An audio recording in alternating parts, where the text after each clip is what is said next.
Excuse me, Your Worship, we're live. Thank you, Chris. I've got 1:59, so I'll wait till we hit 2 and then we'll get going.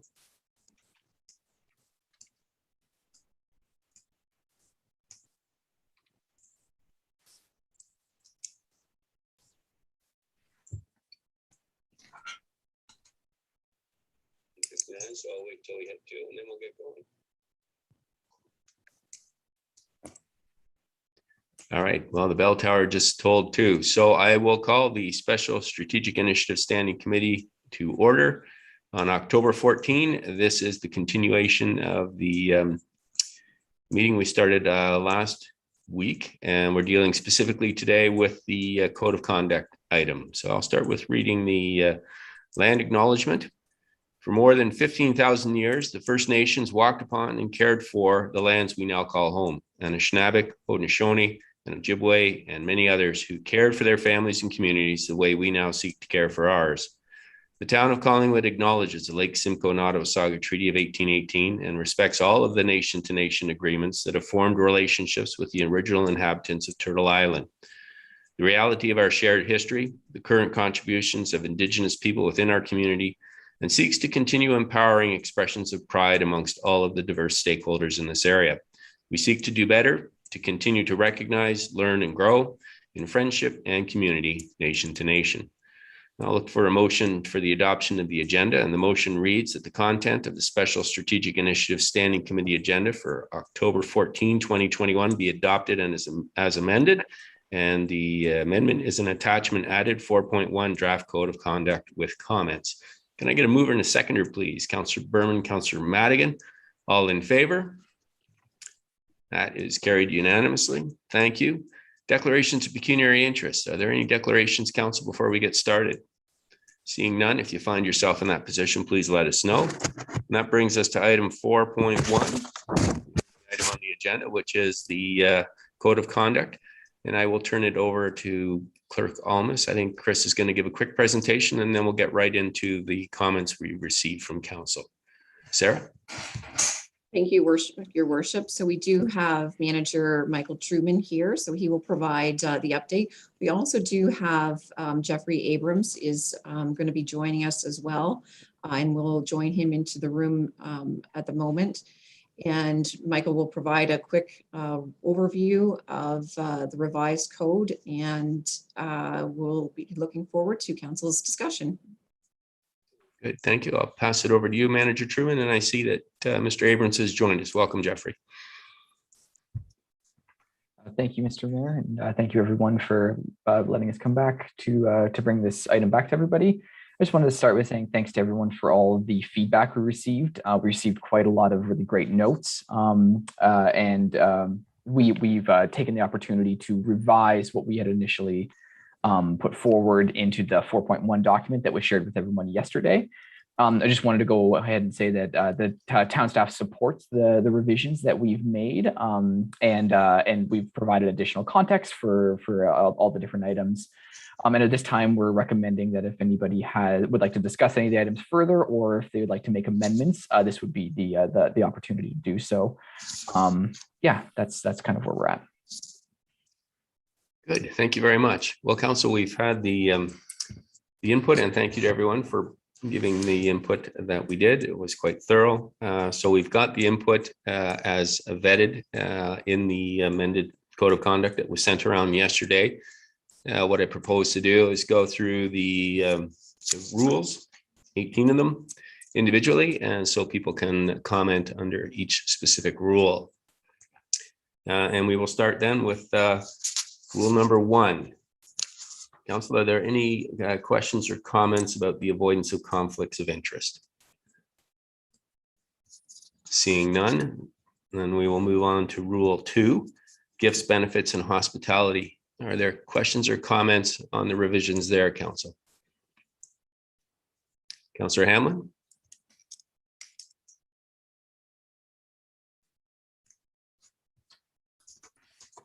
Sorry, I did have a comment on Rule 1, if I may. Go ahead. I'm looking at page 62 of the agenda, And number 9, this is the rule that suggests that a member should not have a business that conflicts with their ability to carry out their role as a member. And in any case, not profit directly or indirectly from a business. And I'm just wondering how this would work as opposed to declaring a conflict. Like if, I don't know, I'll just give you an example. If I have a share in a business and they get and I'm not active in it, I'm making this up, but they get a contract with the town of Collingwood, I would not be able to, like, that would put me in a bad situation, I take it. And if, like, there's no way to get out of it other than resigning a seat, or can the person declare a conflict, or what kind of prohibition on carrying on a business is this? I'll look to Jeffrey Adams. Go ahead. Yeah, Jeffrey. sir, I can respond, Mr. Mayor. And I just want to, I'm not in my usual place. You can hear me okay? Yes. Excellent. The rule is, really, there are two parts to that provision. And it is designed to speak to those circumstances where an elected official can't diligently carry out their duties because they're otherwise engaged in another business. So it's a responsibility of members of council to make time for council, to make time for the work of the councillor, and that's a significant part of it. The latter part of it does speak to engaging in a business that's contracted with the town of Collingwood. And recognize that in the councillor's example, were the interpretation to be that, it would be problematic. But it's meant to avoid circumstances where in their capacity as a business person, they're regularly interacting with the town. Now, it may be the case that in a town the size of Collingwood, that's problematic. In some small municipalities, that's problematic. An amendment is made. There's only one truck owner in town, right? And the town has to use a truck from time to time. And so that member of council is engaged to haul whatever for the town. The rule obviously would have to be modified in that case. But if a member themselves, not through another organization, it's meant to deal with a member dealing directly with the town. So there is the word indirectly in that provision. The deletion of the word indirectly would, in fact, I think, go a little bit further in assisting us in achieving the purpose of the provision, which is twofold. Once again, to ensure that members have the time to serve council, they're not otherwise engaged in a business that's denying them time to serve on council, and also not creating those circumstances where they're in conflict. We have in other places provided advice to a member of council. And I think I used this example last time. A person who was engaged in supporting social services in the community. They were the executive director of an organization that was that rented facilities from in that case a city, and we had assisted by providing advice on how they could interact with the staff of the municipality. And still allowed them to carry out their role as the executive director. So my suggestion is delete the phrase indirectly as I scan over at the page. That may satisfy Councillor Hamlin's concern. So with this, and I'm just thinking, now I have an example, I'm thinking about myself. So if I decided to go back into practice of law, it's always on my mind, and I'm still on council and I'm part of a partnership where they get they have some role with council, like there's another partner there who gets retained by the town for something. Would I be indirectly benefiting if I'm a partner in that business? Like I think that where I'm going here is, and it's the same things I raised last time, that I'm so concerned about us having rules of conduct that are supposed to make sure in very broad language that we're, being honest and, full of integrity and so on, and being used to restrain in some way us carrying out a business or participating in community events.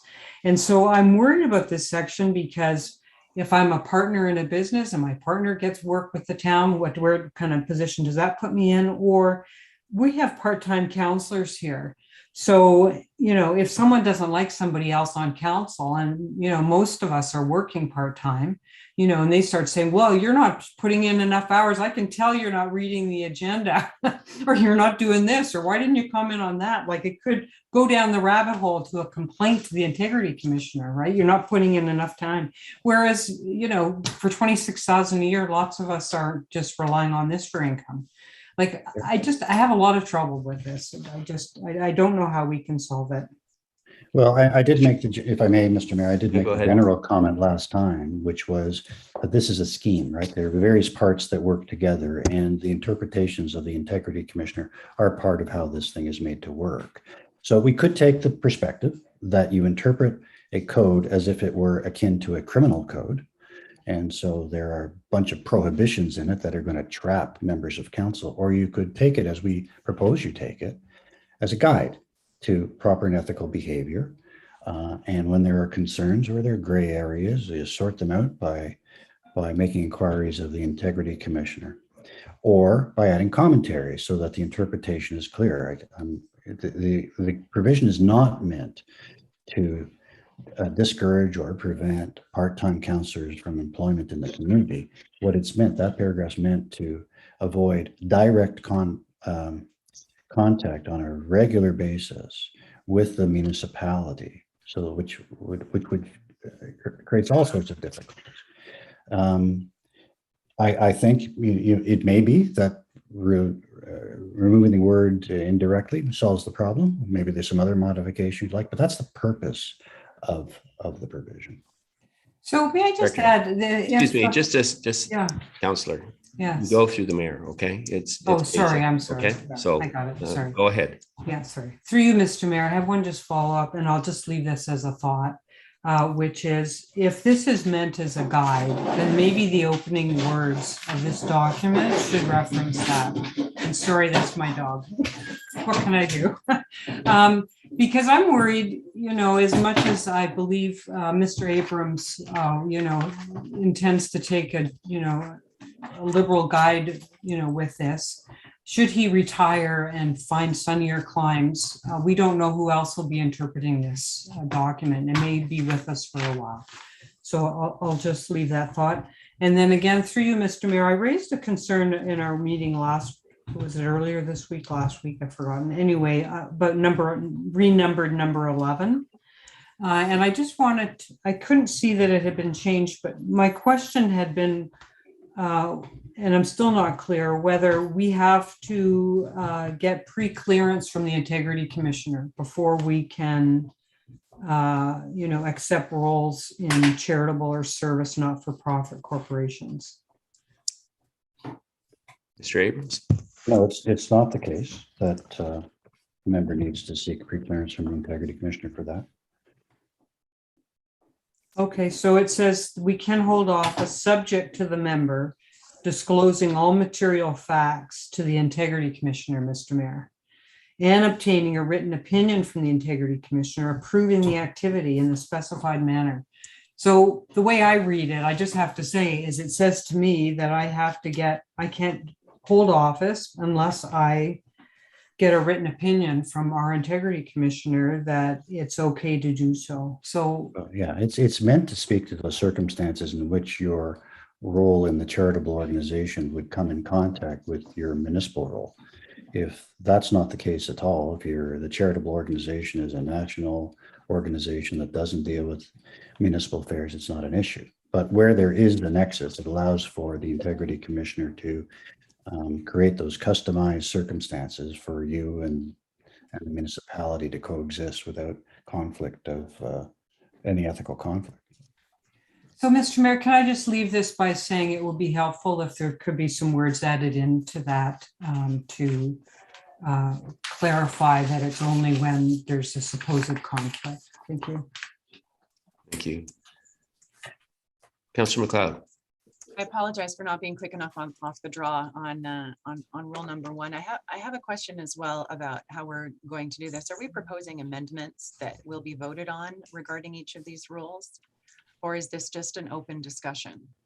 this is a discussion at this point, and then I think at the end we will go around and look for amendments to be proposed and deal with the amendments individually before we adopt the entire code.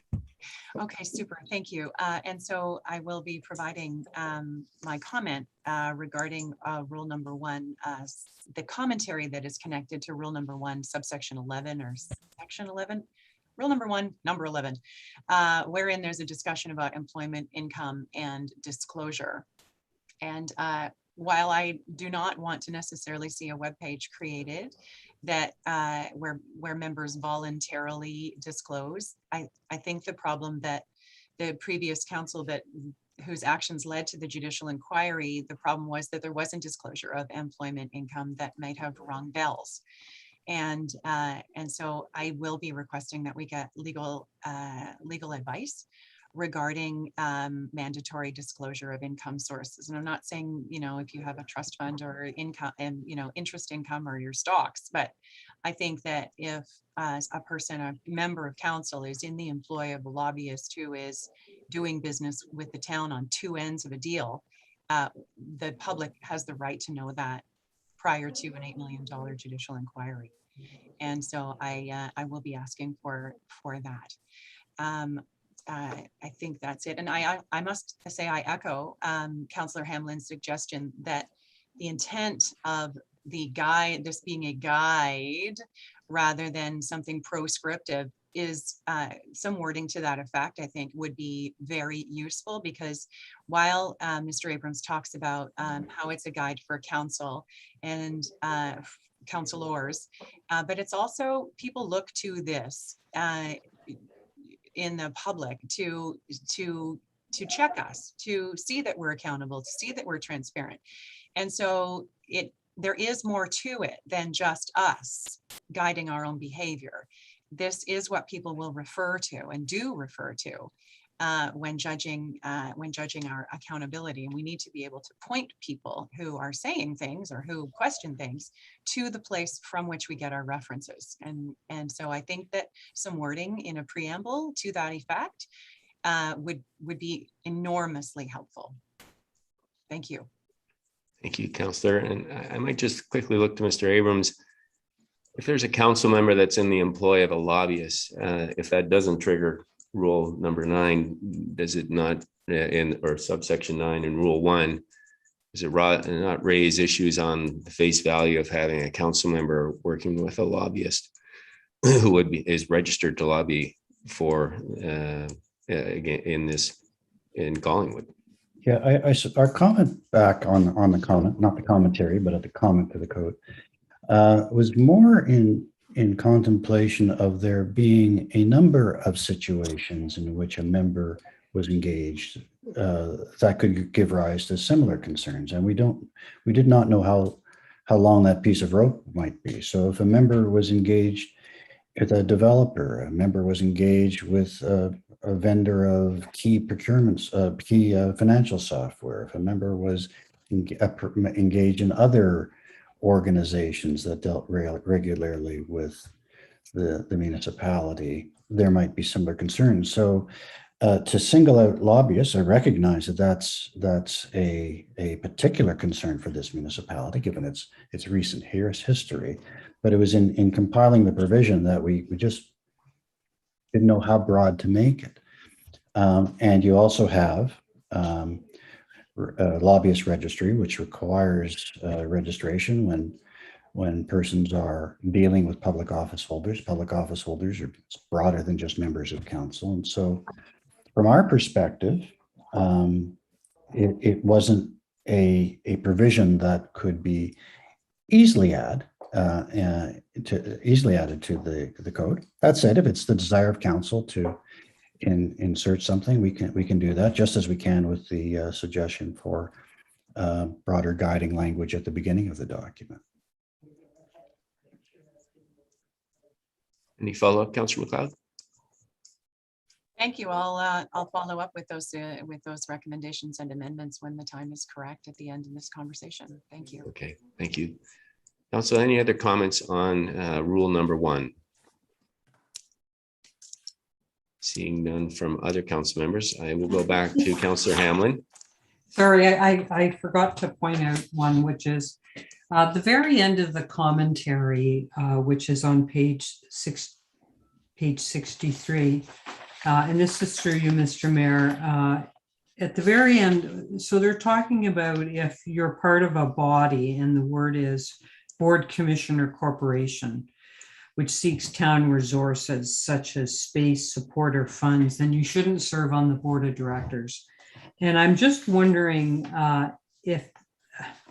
so just about every small organization in town looks to the town for space, support, or funds.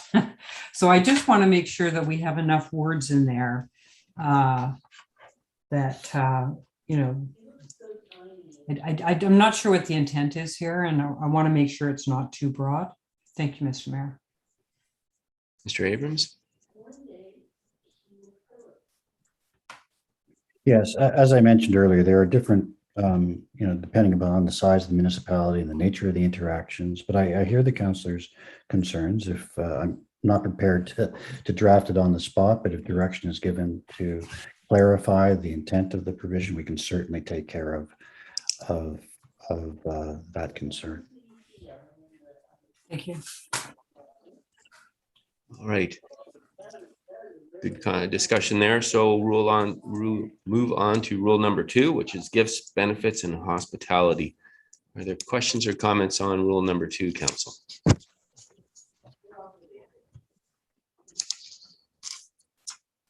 Seeing none, we'll go then to rule number 3, members' role in charitable and community events. Are there questions or comments, council?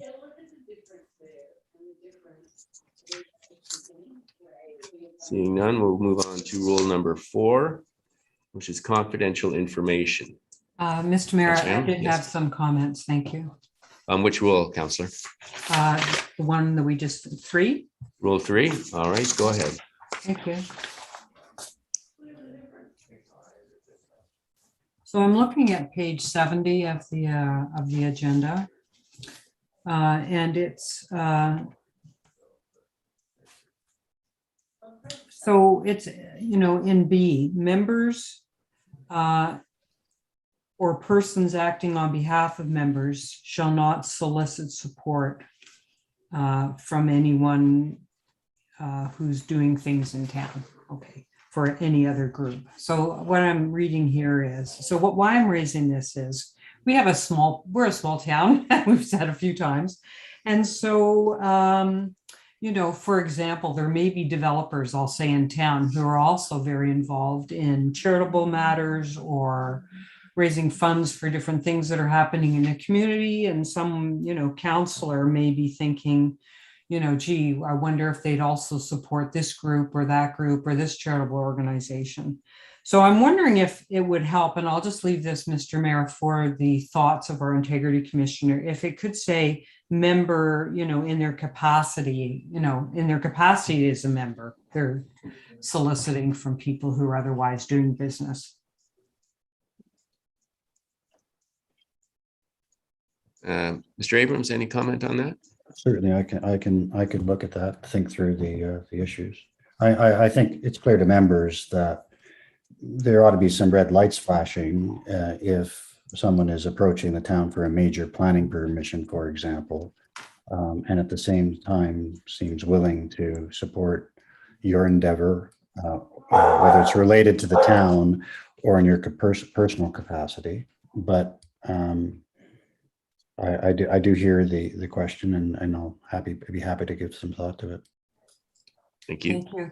Mr. Mayor, I just want to point out, because we have a small pool of developers here, although it's growing every day, there may be developers who always have applications in, but who are otherwise always involved in the community. So that's the kind of thing I would wish to have taken into account. Thank you. Thank you. Councillor Jeffrey, you had your card up. Thank you, Mayor Saunderson. I was just wondering if there was a more succinct way to address any changes staff made, as opposed to, I'm finding it difficult to follow the comment, the input, and the changes by each rule. If there's just could be a very high level comment as to anything that was adjusted from the original, because I did send input in, but I'm not necessarily seeing it here in the comments. Manager Truman, do you want a copy? Of the copy I have has inputted some comments and they're in blue as compared to the pink, which was staff. Is there any further way we can assist on this? Yes, certainly.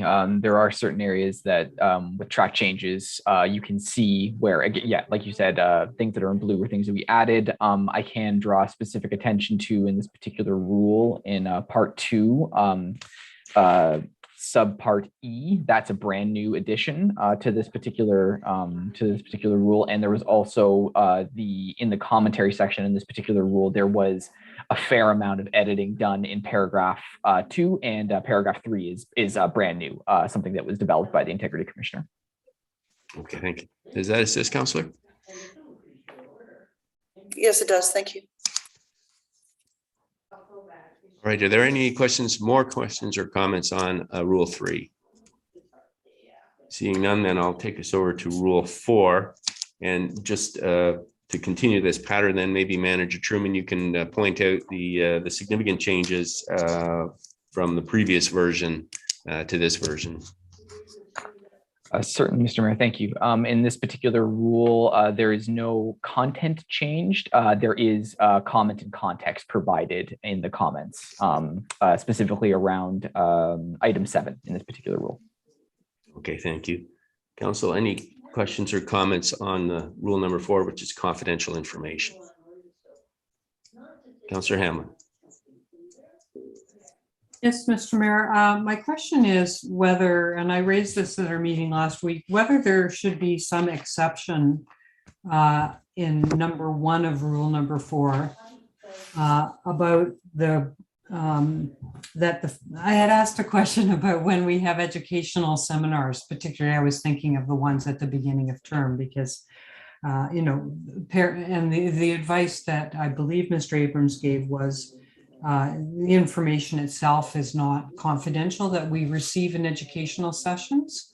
It's, and if there were PowerPoints and so on, they could be disclosed. So I just was hoping there could be some clarification there, so we don't have questions about this in the future. Thank you.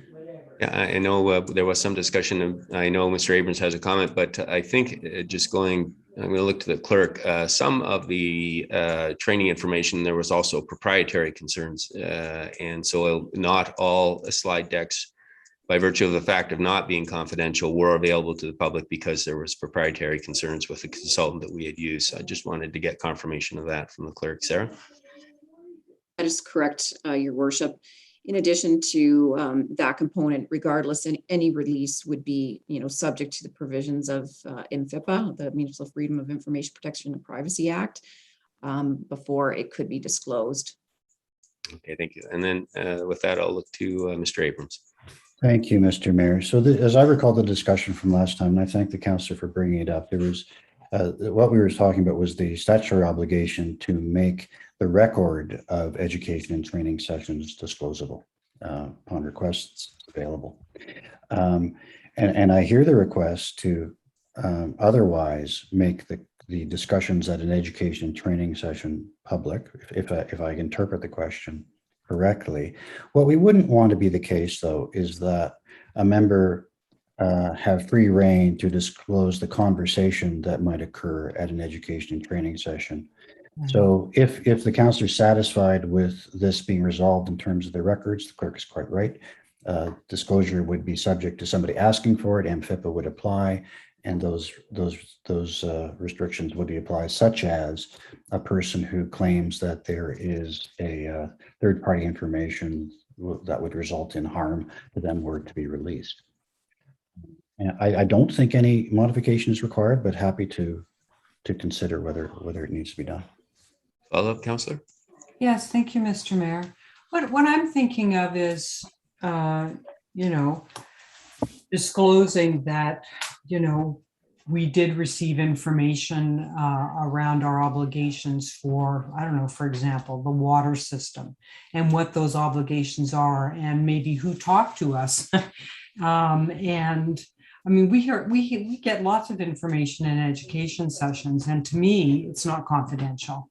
I can see if there's a, someone with proprietary interest who's teaching us something, and that's their way of making business is doing that. But mostly what we do as education isn't that.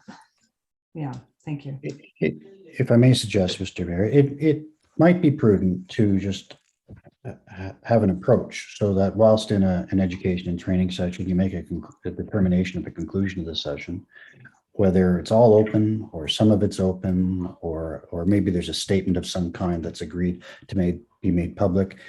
Education training sessions, I'm thinking in my own mind of the kind we deliver, but they could be very, very different, and you may want to have different considerations applied. So a general approach would say, okay, we've had education and training today. The public's entitled to know some of this. They can get the record. Should we be agreeing on what statement comes out of today's meeting? Does that assist, Councillor? Yes, it does. Thank you. Any other questions or comments on Rule 4?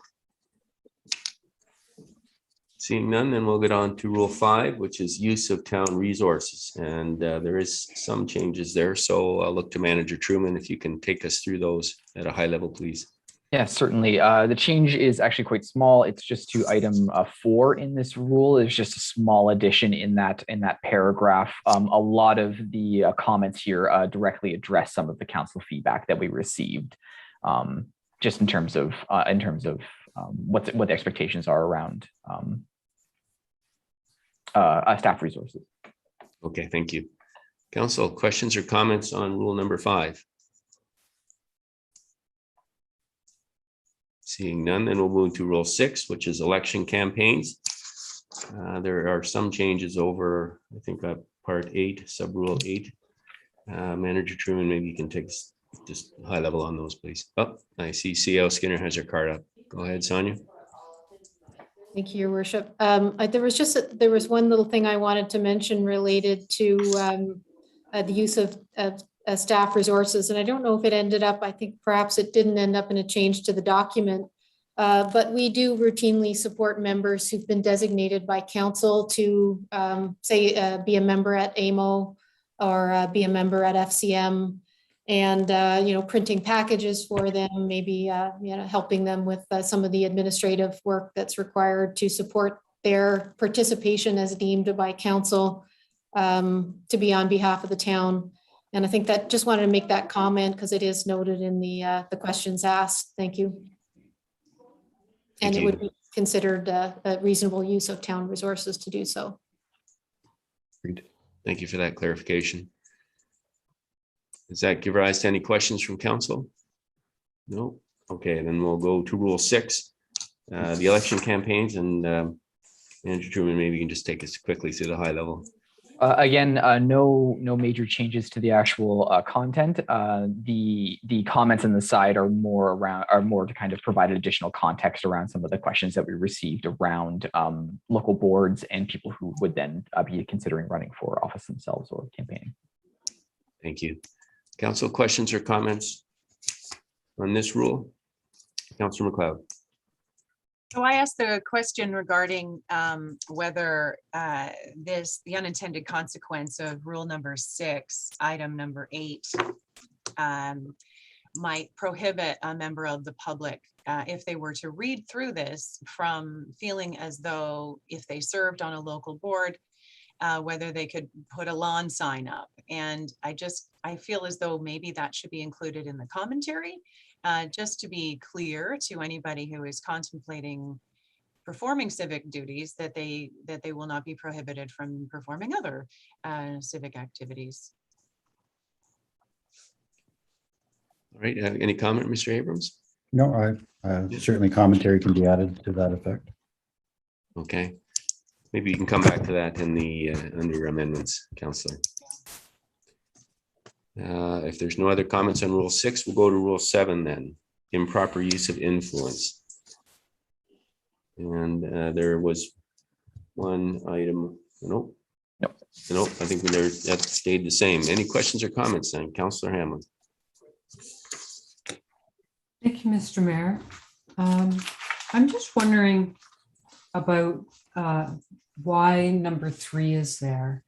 And what number 3 is if there's a matter at the Ontario Land Tribunal and a member voted against the position that's being taken at the hearing, they can't give evidence. But if they voted in favor of it, they can give evidence. Now, I know that the board members hearing these matters tend not to give much weight to counselors appearing because they just don't. But I do know that many individuals are unrepresented in these situations. They can't speak for themselves. Maybe they do need some assistance. Clearly, when the municipality appears at these hearings, they're not representing individual ratepayers. And we've had more than one group of residents who appear and shelter behind town appeals find out that things get settled underneath them. And they have no notice or understanding or whatever. So anyway, I'm just wondering why we need to wade into this, because I feel it opens a whole can of worms that maybe doesn't belong in a code of conduct. Yeah, I'll look to Mr. Abrams, but I suspect it may have to do with our obligations, individual obligations to support a decision of council. Once that decision has been made, it's the will of council. But I'll look to Mr. Abrams. Certainly that is the case, Mr. Mayor. And in addition, it is, having observed tribunals in operation over the course of our careers, Janice and I, there is whether it's the Committee of Adjustment, if the Committee of Adjustment is not composed of members of council, whether it's the Committee of Adjustment or an organization such as the Land Tribunal, there is an expectation that, there's a perspective that the member of council, when the person appears before the board, is conveying some authority. And at the core of this provision is the fact, as the mayor just mentioned, that a municipality acts by the majority vote of its council, and the individual opinions or advice of a councillor that is contrary to that ought not to be voiced in a piece of litigation. Rule 15 speaks to this as well. Members, you have the privilege of, on matters affecting the town, you have the privilege of influencing the decision. You argue vigorously as to what you and your communities think ought to be the outcome. And then council ultimately, having heard everyone's input, makes its decision. And that is when, as a principle, that is really the limit to which a member of council should go, because representing a person as an agent not only is undermining council's decision, but conveys to the tribunal that you are carrying out a function that is really not central to your role as an elected official. I have a supplementary question, Mr. Mayor. Go ahead. And how could there be, like, I'm just sitting here thinking, if the member themselves is, wants to appear, maybe the project is their own, or, an addition on their house, or maybe they're opposed to their neighbor's addition on their house. Could this be crafted to exclude those situations? Well, Rule 15, Councillor Hammond, does contain those provisions. And so the scenario would be, and it's consistent with the reasoning, it's where you are involved in a matter that affects yourself, you would be conflicted in dealing with the matter as a member of council. And so where you're uniquely affected by your own application or something, then the rule wouldn't apply. Rule 15 says you can, in fact, participate and challenge the town's. Okay, thank you. You're welcome. Council, any other questions or comments on this rule? Seeing none, we'll move on to, that was Rule 7. So we'll move on to Rule 8 then, business relations. It's a short one. There's no changes. Any questions or comments on this rule, Council? Councillor Hamlin. Thank you, Mr. Mayor. Again, I'm concerned about two of the provisions that relate to a member's ability to earn a living. And I'll start with the last one. This no member shall refer a third party to a person, partnership, incorporation, or a corporation in exchange for a payment or other personal benefit. And again, the example I'm going to give, it happens in many different professions and businesses where people can refer business to someone else. And, you know, like, let's say I'm practicing or I'm an accountant or whatever, and someone comes in and they say, well, I can't handle your matter. I'll go, you know, here's 2 other people who might be able to, or there's only one person I know who can handle this. I might not get paid, although the Law Society would allow me to get paid under certain circumstances for referring, right? There's all kinds of rules on that. So I would hope that our code of conduct wouldn't be eliminating the ability of people to either refer for, you know, whatever payments their governing society might allow, or even if there were no payments, maybe somebody would be doing it thinking, well, I hope next time they'll refer work back to me, which would be a bit of a personal benefit that they could get in the future. So that was the first one I was worried about. And I just wanted to hear, Mr. Mayor, how we could address that. Mr. Abrams? Interesting. I don't have an example where this has been applied anywhere because it's a long-standing provision to be found in codes of conduct. I think, having heard other comments, and with if the direction is given to modify the front end of this document to indicate that it's a guide, to indicate that it's not to apply to members operating in their personal capacity in a way that doesn't trigger their responsibilities as a member of council. If we do that, it may not be necessary to modify this their rule. All right. Any follow-up, Councillor Hamlin, on this one? I'm just opposed to it, and I don't think it can be modified. And then the other question I had under this rule is number 1. And it's similar, I guess, to the other one. This one says no member shall allow the prospect of future employment to affect their performance to the town. And I guess this is like the one I just referenced, that no one should allow their current employment to impact their performance to the town. So I just feel this goes too far, and I can't really see what harm this is addressing. Perhaps it could be explained, Mr. Mayor. Mr. Abrams? Well, I think it's certainly if there's a conversation about how a member of council, I won't say you, certainly, how a member of council might benefit by voting in a certain way, and then it may be, they may receive employment down the road. That ought to be considered to be an ethical concern. Any kind of exchange of a promise of exchange of value in exchange for how you conduct yourselves in service of the town would be problematic. I do note, for the record, there's a typo in that provision. We'll have to clean that up. But that's the answer to the question. And again, these are provisions that are long-standing. These are found in codes of conduct across the province. And fortunately, I don't have an example where I've had to apply that particular provision because it is quite clear, I think. Mr. Mayor, I just comment on that really I understand that Mr. Abrams may have been using it in his codes of conduct, but in fact, codes of conduct haven't been around all that long. And, I think it behooves us to just be careful what we're binding ourselves to as we sit here. I think for rule number 1, if I could just ask if staff could have a look to see if the intent is that people aren't voting to get some benefit for future employment, that could be clarified. Thank you. Right. And certainly we understand this is a very important guidelines and mandate for our council and the public. Councillor, if you want to suggest changes or bring an amendment under the amendments, then you're certainly open to do that. And I had both Councillor Berman and Deputy Mayor Hall. So go ahead, Councillor Berman. Thank you, Mayor Saunderson.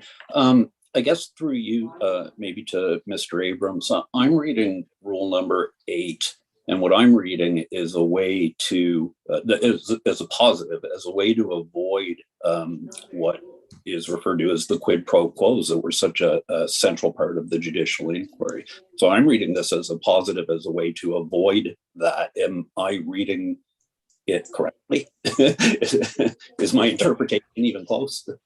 Mr. Abrams? That's the intention. Certainly this provision in conjunction with other provisions in the Code of Conduct. Absolutely. Thank you. Deputy Mayor Hall. Thank you, Mayor Saunderson.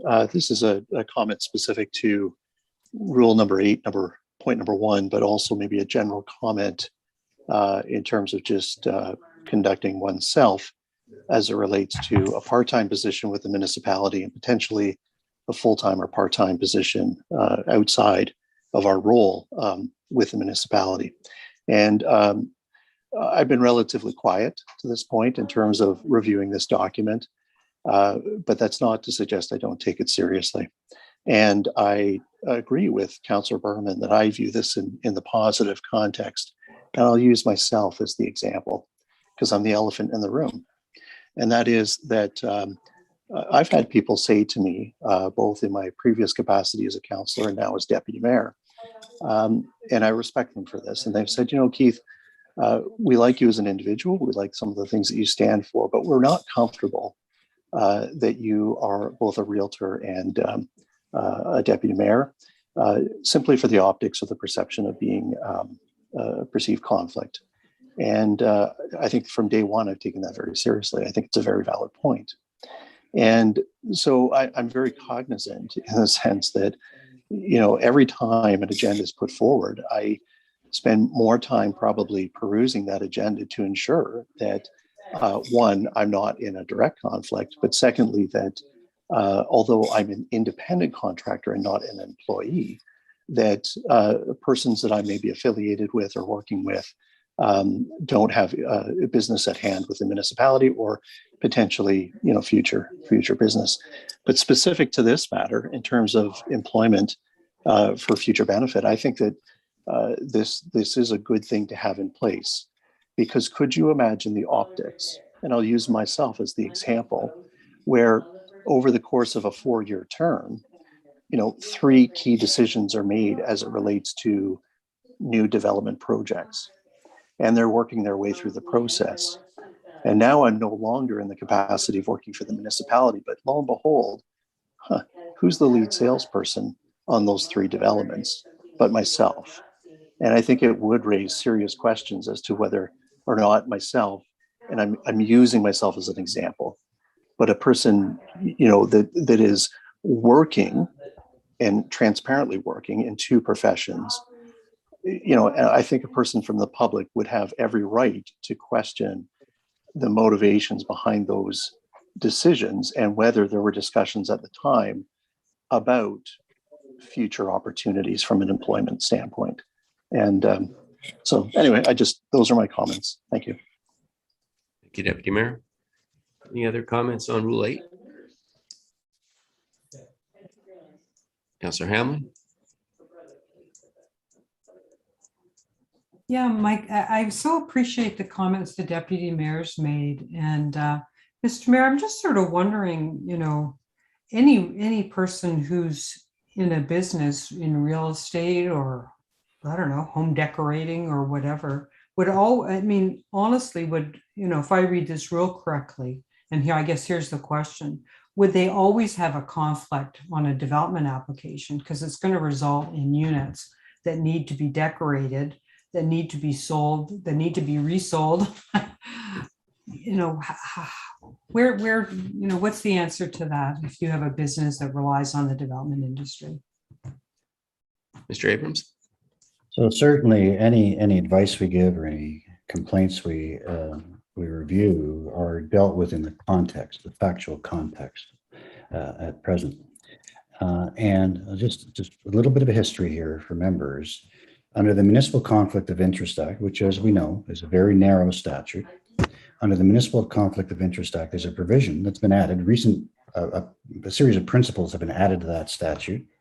One of which is, and I'm paraphrasing, says it's a good thing when members of council are part of the community, whether they're in a business, in a profession, or otherwise. And we have incorporated that. There's been much discussion today about guiding principles, and we've incorporated that into this code. It's at the very front of the document, Part A, guiding principle number 4. There is a benefit to municipalities when members have a broad range of knowledge and continue to be active in their own communities, whether in business, in the practice of a profession, in community associations, and otherwise. We welcomed that amendment to the statute because it enables us, when we either receive a complaint or we're giving advice to a member, with the facts that Councillor Hamlin has suggested, and we say, is your interest proximate? Is it likely? How immediate is it?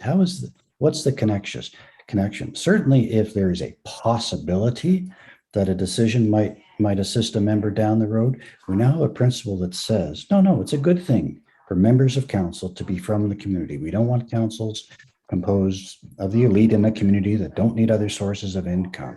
That's a good thing. And so it allows us to apply those standards of the reasonable person and make determinations about whether, in the factual circumstances that are presented, whether there's an immediacy or likelihood or connection to the event.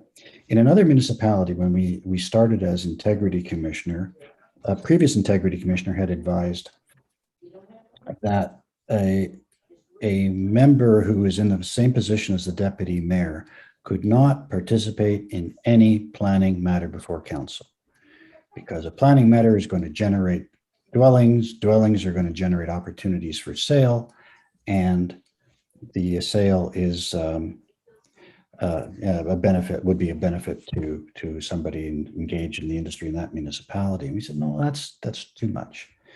And we came up with this stepwise plan, simple questions you can ask yourself. Am I engaged in this? Is a partner of mine engaged in this project? How likely is it that I'm going to be engaged in this? And if you can answer those questions, you don't have to come to us, or you can answer these questions, say, well, no, I'm not engaged. It's not likely I'm going to be engaged. We haven't been involved in this in any way, shape, or form. And so you will not have an obligation to step away in those circumstances, because it's a good thing that you're engaged in the community, in that instance, in business in the community. Now, if there is a likelihood, if there is a nexus, that's when then the avoidance of conflicts of interest provision would kick in, and you ought not to be participating in council's decision, because in that set of circumstances, a reasonable person would conclude that you could not effectively separate your personal interests from your public duty. So thank you for the question, because that really illustrates our approach to situations that might, in some minds, trigger that rule or the general principles or the conflict of interest provision. Thank you. Does that assist, Councillor? All right. Any other questions or comments on? I think we're at number 9 here. Are we at Rule 9? I'm losing track. Thank you. Rule 8. Rule 8. Okay. We're finishing Rule 8. Yeah. All right. So if there's no other questions or comments then on Rule 8, we will move on to Rule number 9, and that is member conduct, council and committee meetings. So I beg your pardon. Sorry. Yeah. Go ahead. There was a recommendation that we did not change in this particular section. So in item 2, it was asked if the word endeavor could be removed. Both town staff and the integrity commissioner agreed that it is better served in the document, so we've decided to keep it. That's the only thing to bring attention to. Okay, thank you, manager. Council, questions or comments on Rule number 9?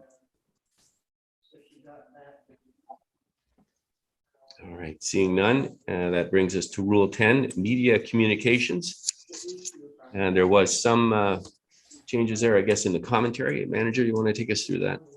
Yeah, that's correct. There was a question raised specifically around blogs and how they can be used and how they can be viewed. And some of the feedback we received from the integrity commissioner, we liked so much that we edited the commentary section and removing one paragraph and updating another one to reflect something that kind of captures what someone was asking for. All right, thank you. Questions or comments on Rule 10, Council? I see Councillor McLeod has her thumb up, so she likes the change. Seeing no questions or comments, then we will move on to rule number 11, respect for town bylaws and policies. I don't see any changes there, manager. Are there questions on that? Go ahead, Councillor Berman.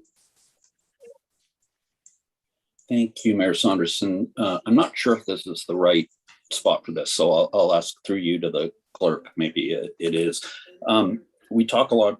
We've talked a lot about the lobbyist registry, which is great, and we encourage people, and it appears from the website successfully, to register, and they have to declare things. I'm not sure, and I'm going to look to the clerk.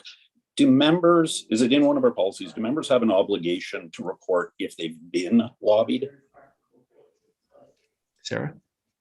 Certainly. Thank you, through your worship, to Councillor Berman. And thank you. We did have a brief conversation about this today. So I have looked into this a little bit further because I know the discussion involved whether, we should be putting a requirement or an obligation within the code of conduct to ensure that members do provide are obligated to advise whoever they speak to that may be undertaking a lobbying activity or communication, that they have an obligation to report it should the individual not register independently. And we don't have that currently within the lobbyist registry bylaw. It is on our radar for our next bylaw review. And we did have a conversation, and thank you to Mr. Abrams for assisting today. And he did recommend it could be captured in this section as is, or if we wanted to bring some more attention to the lobbyist registry bylaw, we could put some language in there regarding that. So right now it is currently not an obligation within the bylaw, and it's not recommended that we make it an obligation within the code unless we have it within the bylaw. So as I said, we'll be looking at that in the near future. Any follow-up, Councillor? No, I think the simple fact that you're looking at it is great. So question answered. Councillor Jeffrey. Thank you. So just to comment on that, with my training, the whole lobbyist registry thing made me so nervous. I just tell people when they can show me they're registered, I'll talk to them. I don't want to talk to them if I don't know they're on it, and I don't want to be put at risk that way. So maybe I'm too harsh, but that's kind of the way I do it. Thank you for that. Any other questions or comments, council, on this rule? Seeing none, we'll move on to rule number 10 then, respectful workplace. Rule 11, your worship. Pardon me? You said 10, it's rule 11. Rule 11. Actually, I was reading rule 12. Rule 12, respectful workplace. My apologies. Any comments or questions on this one? There have been no changes that I can see. All right, then moving on then to rule number 13, conduct respecting staff. Questions or comments on this rule, council? Don't see any. So that brings us then to rule number 14, employment of council relatives, family members. There hasn't been any changes on that rule. Seeing no comments there, it brings us to rule number 15, not undermine work against council's decisions. There have been some input on that. Are there questions or comments, council, on rule number 15?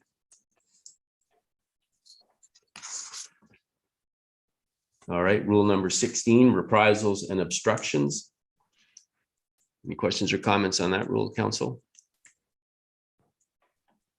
Rule number 17, acting on advice of integrity commissioner. Not seeing any hands there, cards, which brings us to the final rule, rule number 18, implementation and ongoing training. There was some discussion there. Manager, I don't know if you want to address that just quickly. Yeah, sorry. Yeah, there was a comment. This is similar to what we were speaking about before around proprietary information being shared around training sessions. And so there was a little bit of additional context provided by the clerk and also the integrity commissioner here, just around what it is that the expectations around training and the sharing of materials. Okay, thank you. Any questions or comments on rule 18, council? Go ahead, Councillor McLeod. I have a question pertaining to 18, but it has actually more to do with the appendices and the protocols and the complaint protocols, et cetera. So perhaps I can hold that until we get into those parts, but it does circle back to 18. Mr. Mayor, would you like me to ask that question now, or shall I wait to get into? No. Go ahead now, Councillor. Okay, great. So on rule number 18, part 2A, no member shall, without reasonable excuse, fail to attend any scheduled training session. And so I'm wondering, actually through you, Mr. Mayor, to Mr. Abrams, what sort of penalty would one expect from a complaint or a report regarding a member who did not attend training? Mr. Abrams? Impossible to suggest to you today. I wouldn't even attempt to say whether a sanction or a reprimand would be warranted. As you know, we can recommend that training be conducted as a remedy after a code of conduct complaint. Every complaint is taken in the context of the circumstances. I wouldn't think that if a member missed a training session that it would trigger a recommendation for 3-month suspension of pay, but certainly we would take any complaint in the context of the day. The rule is, it was I think a suggestion from council somewhere, or maybe there was the inquiry, pardon me, that suggested that there be a provision such as this. We have recommended modifications to indicate that a reasonable excuse is appropriate, and so if a complaint was made, there might well be the question that might be asked is, well, was the excuse given reasonable? And again, we'd have to determine that in the circumstances. Follow-up, Councillor? Well, I have a comment regarding that, and I get concerned about putting provisions in place that are unenforceable or that will not necessarily be enforced. And so, like, putting council members, I suppose, in a position where they kind of have to be tattletales, like, oh, so-and-so didn't come to the training. Why not we do about that? I never want to be in that position. And yet I'm trying to thread that needle of having council members who are necessarily engaged and interested and wanting to take the training which is offered to them, and then forcing them to take the training. And I suppose the answer at the end of the day is the electorate more than anything else on that situation. So that's all I have to say on that, I suppose. Thank you for those comments. It was one of the judicial inquiry recommendations to have mandatory training to make sure that council is aware of their obligations and have those explained to them. So I certainly understand the intent of having it in the code of conduct, but I take your comments. Councillor Hamlin. Yeah, I just wanted to follow up, Mr. Mayor, on Councillor McLeod's comments, because, I worry that people will have reasonable excuses, and it may be a work commitment, it may be daycare problems, it might be their kids got pneumonia and can't go to school. I mean, we can think of a million reasons why people may have unable to attend, and not every other council member might think those are reasonable.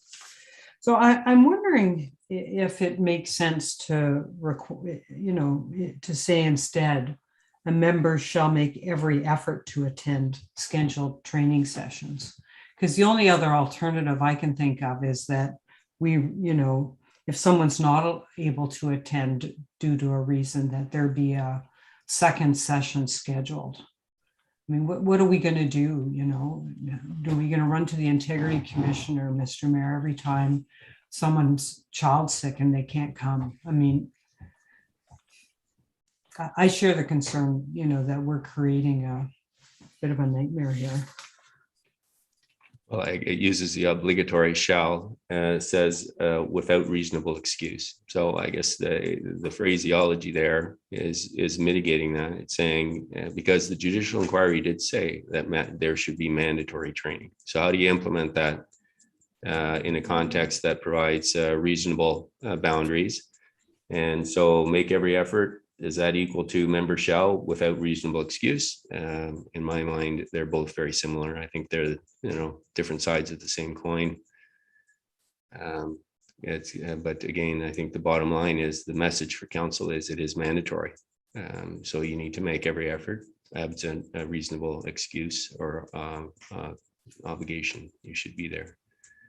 And I think you can, if those concerns can be raised, if there's suggestions for wording under motions, I think would be the appropriate place.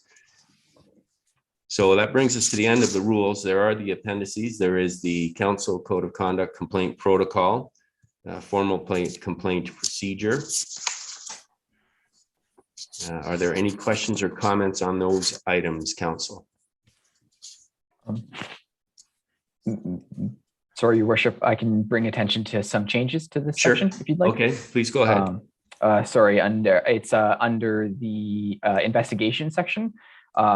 This is under item 19. We did receive member feedback around sorry, the number of days required to for council to consider a report. That's been changed from 90 in the initial document to 45.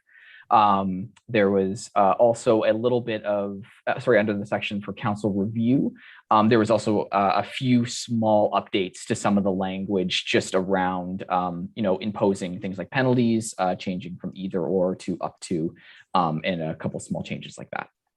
All right, thank you, Manager. Council, any questions or comments on those provisions or changes? Councillor McLeod.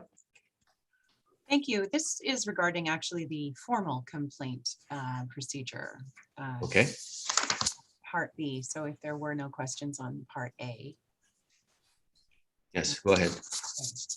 So I actually compared this to the complaint procedure, which is contained within the extant Code of Conduct, which actually provides a timeline of 6 weeks to 6 months after an event has taken place. It was 6 weeks rather, after the incident has taken place that it can be brought to the attention of the Integrity Commissioner, and no later than 6 months after, although I feel as though those were odd. I noticed that there is no time frame included in this formal complaints for the complainer to make reference to, and so I'm curious if perhaps Mr. Abrams could speak to that a little bit, and why that is not in there, or perhaps Mr. Truman, Manager Truman could speak to that if possible.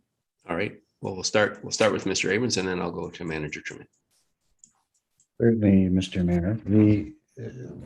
So once again, this is part of a scheme where you have an independent person in place to receive, review complaints that might be made, inquiries that might be made, and we have the ability to resolve them or fully investigate them. At the very front end of that is a determination made, a triage process to determine whether the complaint is frivolous, vexatious, de minimis, or not in the public interest to pursue.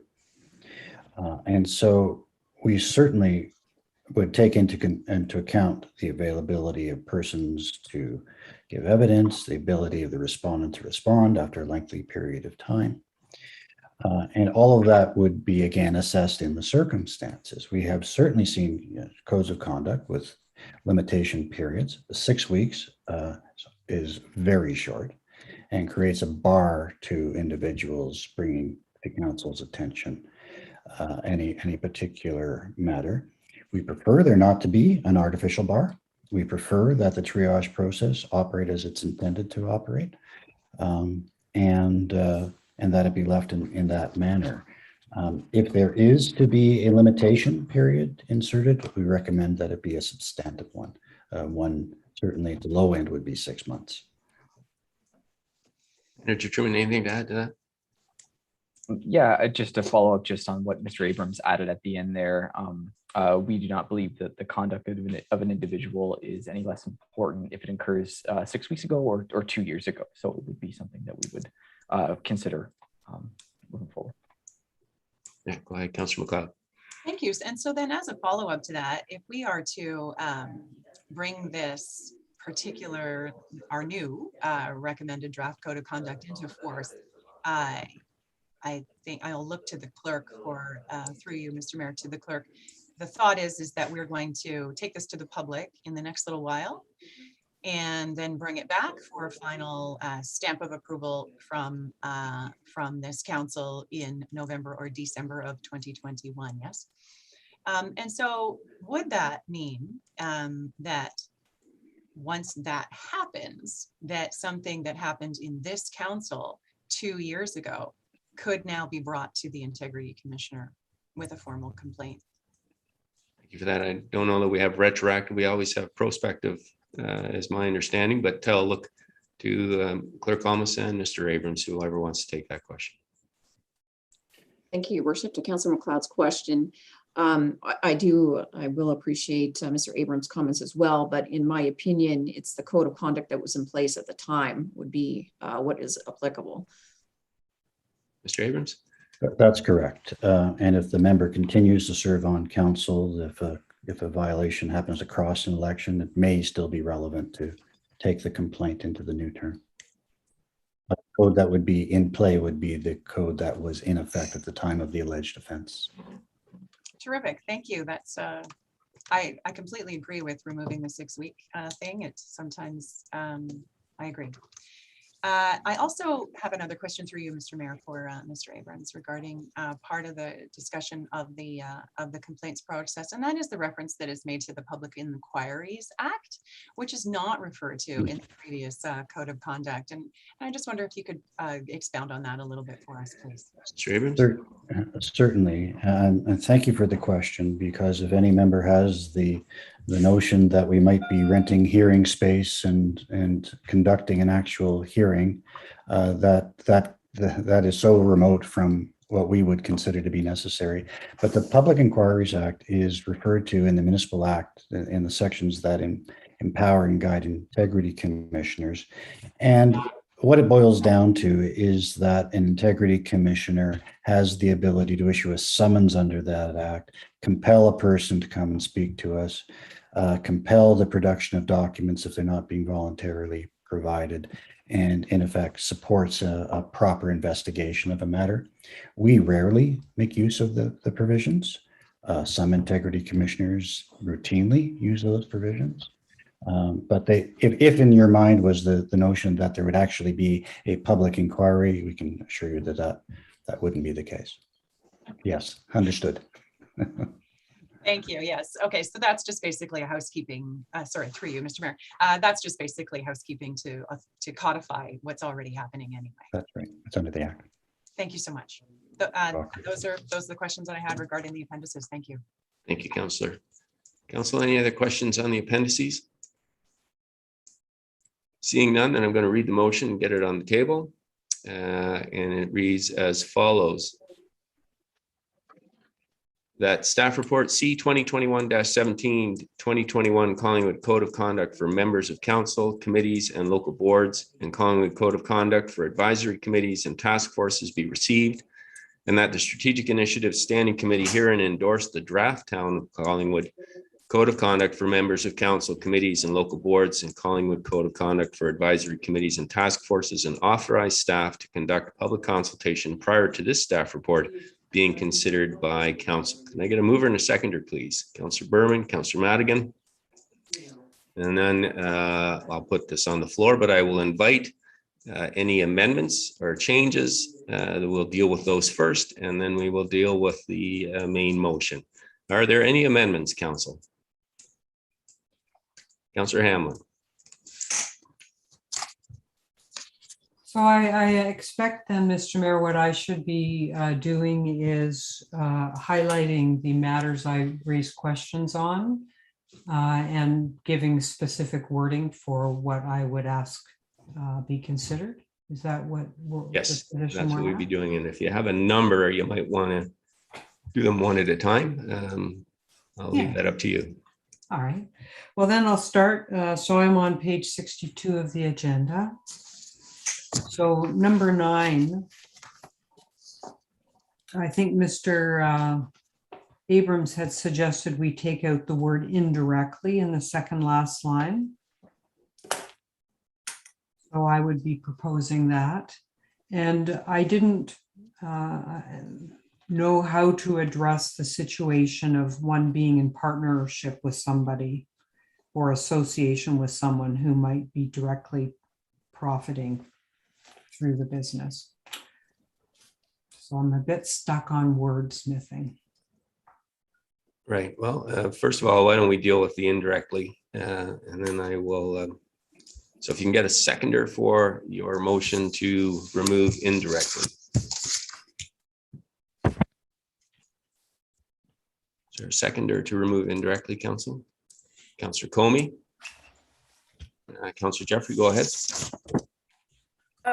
Rather than agenda page, could we have rule number and subsection? Yes, it's rule number 1, subsection 9 on page 62 of the agenda package. Thank you.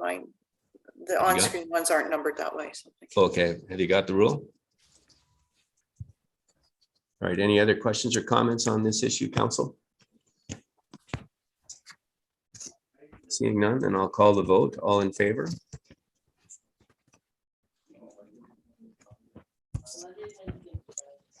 Okay, all right, and opposed?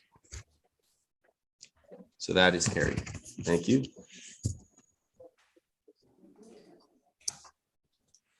Councillor Hamlin.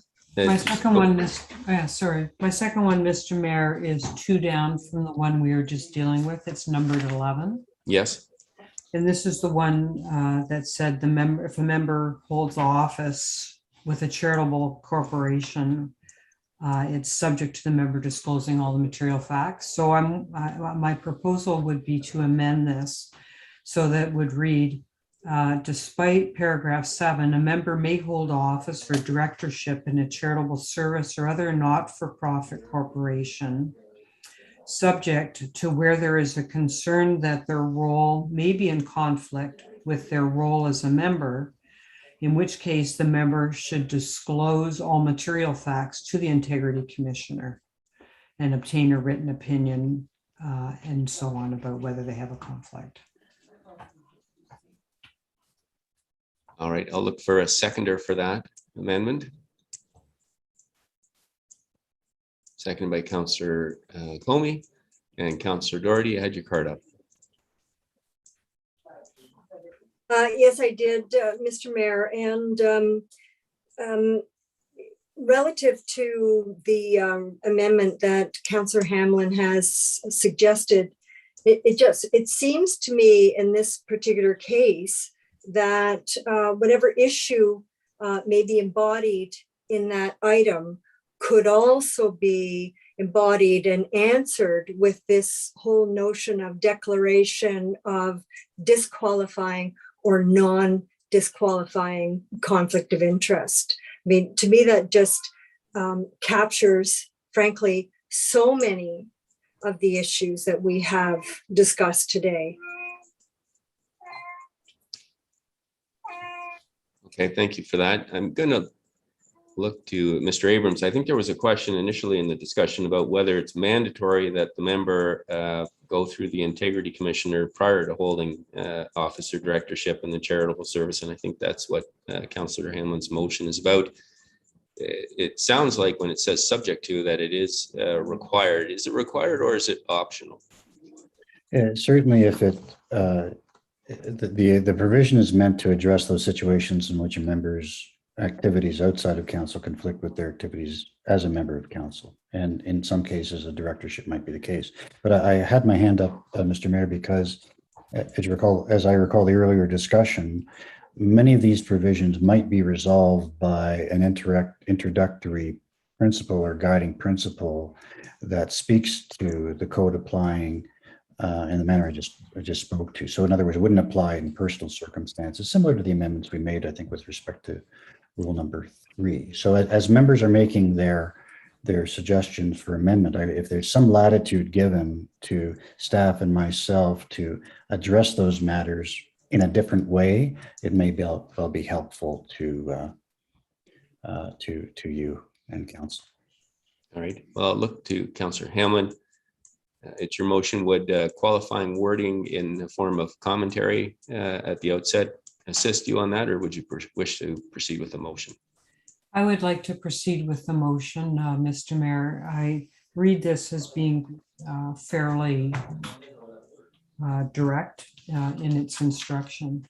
And I'm also quite mindful of Councillor Doherty's comments, because I do share her concern and you know, that a lot of these things could come out because, you know, if a member has a disqualifying conduct because they're a director in a, you know, a not-for-profit that's coming before council, they just declare it and step down. Like, there's a lot of rules here that, you know, I hope we don't get, whether our council or future council, spending, you know, days trying to figure out, because not everyone's a lawyer who sits on council, God willing. You know, I'm just worried about all this. But anyway, for this time, I know I'm not going to go through this and cancel or suggest that we cut out all sections, because that would not be popular. So instead, should I read my motion again, Mr. Mayor? You know, the words? Yes. Okay. You can read the words. Yeah, go ahead. Okay. So, and you know, I'm happy with any wordsmithing advice. Okay. So despite paragraph 7, a member may hold office or directorship in a charitable service or other not-for-profit corporation, subject to where there is a concern that their role may be in conflict with their role as a member, in which case the member should disclose all material facts. Now I'm going into how it reads. Should disclose all material facts to the Integrity Commissioner and obtain a written opinion, and so on.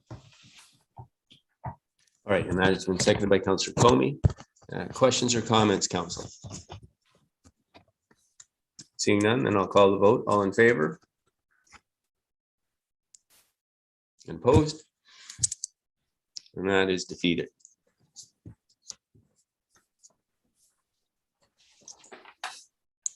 All right, so I will open the floor again then for my amendments, and go ahead, Councillor McLeod.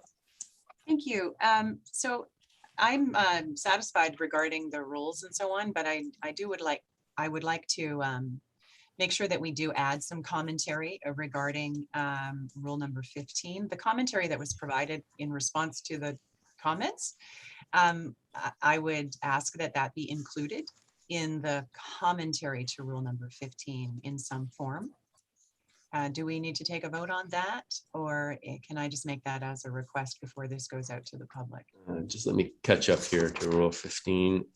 So it's the commentary About it's about undermining, and wherein a member takes to the internet and says, I didn't like this and I didn't know why.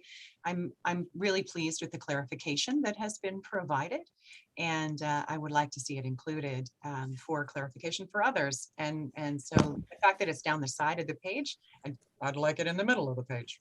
Yeah, and so just which portion, because there's 2 paragraphs down the side. Oh, drat. This is going to be, and I apologize, I don't have that page right in front of me this second. If I could assist, Mr. Mayor, both Yes. paragraphs could be weaved into one commentary provision. All right. They relate to each other. They support each other. They can both be included. Okay, well, I think for clarity, let's put it on the floor as a motion. So it's being moved by Councillor McLeod and seconded by Councillor Madigan. And, any questions or comments? Seeing none, then I'll call the vote. All in favor? And that is carried. So that is being added. Thank you. Secondly, we had a conversation earlier in the course of this conversation about there being a more fulsome discussion at the beginning of the document regarding the fact that this is guidance only. It is not meant to be laws, even though the word rule is used. And so perhaps some commentary to be included just to make that fuller at the beginning of the document, that it is specifying that this is guidance and that this is not gotcha. So you'd like to see a paragraph inserted under the general introduction about the nature of the rules and the guidelines? Yes, yes, please. All right, I see the clerk almost has her hand up. Go ahead, Sarah. Thank you, Your Worship. I would like to speak to this a little bit, and I know that Mr. Abrams has spoke to this as well. In my opinion, this document is not a guideline. You know, this is a code of conduct. You know, there is penalties, you know, to this. I think if the wording was amended in the beginning, it could reflect that the integrity commissioner is afforded the ability to undertake the appropriate interpretation that binds the member. I just would be cautious to tell the public and our members of our local boards that, you know, this is just a guide. You don't really have to follow this. You know, is also putting out the wrong perspective, I think. And I would appreciate maybe Mr. Abrams' feedback too on this. Yeah, certainly when we speak to codes of conduct, what we say is that they should be perceived at first as a guide to proper behavior. In other words, you ought not to be looking at the code, we ought not to be weaponizing the document and viewing it only, that the only remedy is the making of a complaint, the holding of someone to account for even minor transgressions that might appear in the document. It's a policy, essentially, invoked by bylaw. You have lots of policies which contain provisions that you must abide by. And the code of conduct is in the same way. The clerk is quite right. It must have some teeth. There must be some ability to enforce the provisions. But I understand the councillor's motion, and we can craft something that says, you know, more or less what I just said. It's not meant to be. It is, to say it in a positive way, it is meant to be a guide for good behavior. It already says that it is to be given fair and liberal construction. I'm sure there's language that would satisfy you, that would convey the sentiment to ourselves and any future integrity commissioner that the approach to be taken is a benign one, a solutions-oriented one, but that the provisions, in so doing, not to suggest that the provisions don't have any teeth, because they do, and they are meant to. I think it's a framework, and there's a rule in statutory interpretation about broad and purposive interpretation of rules to give effect to the intent. So I think if that concept, Councillor McLeod, satisfies, then we'll put that on the floor and we'll vote on it, and we will have that available for the public consultation, and then it will come back to council. I see Sarah nodding. Okay, Councillor Doherty, you had a comment?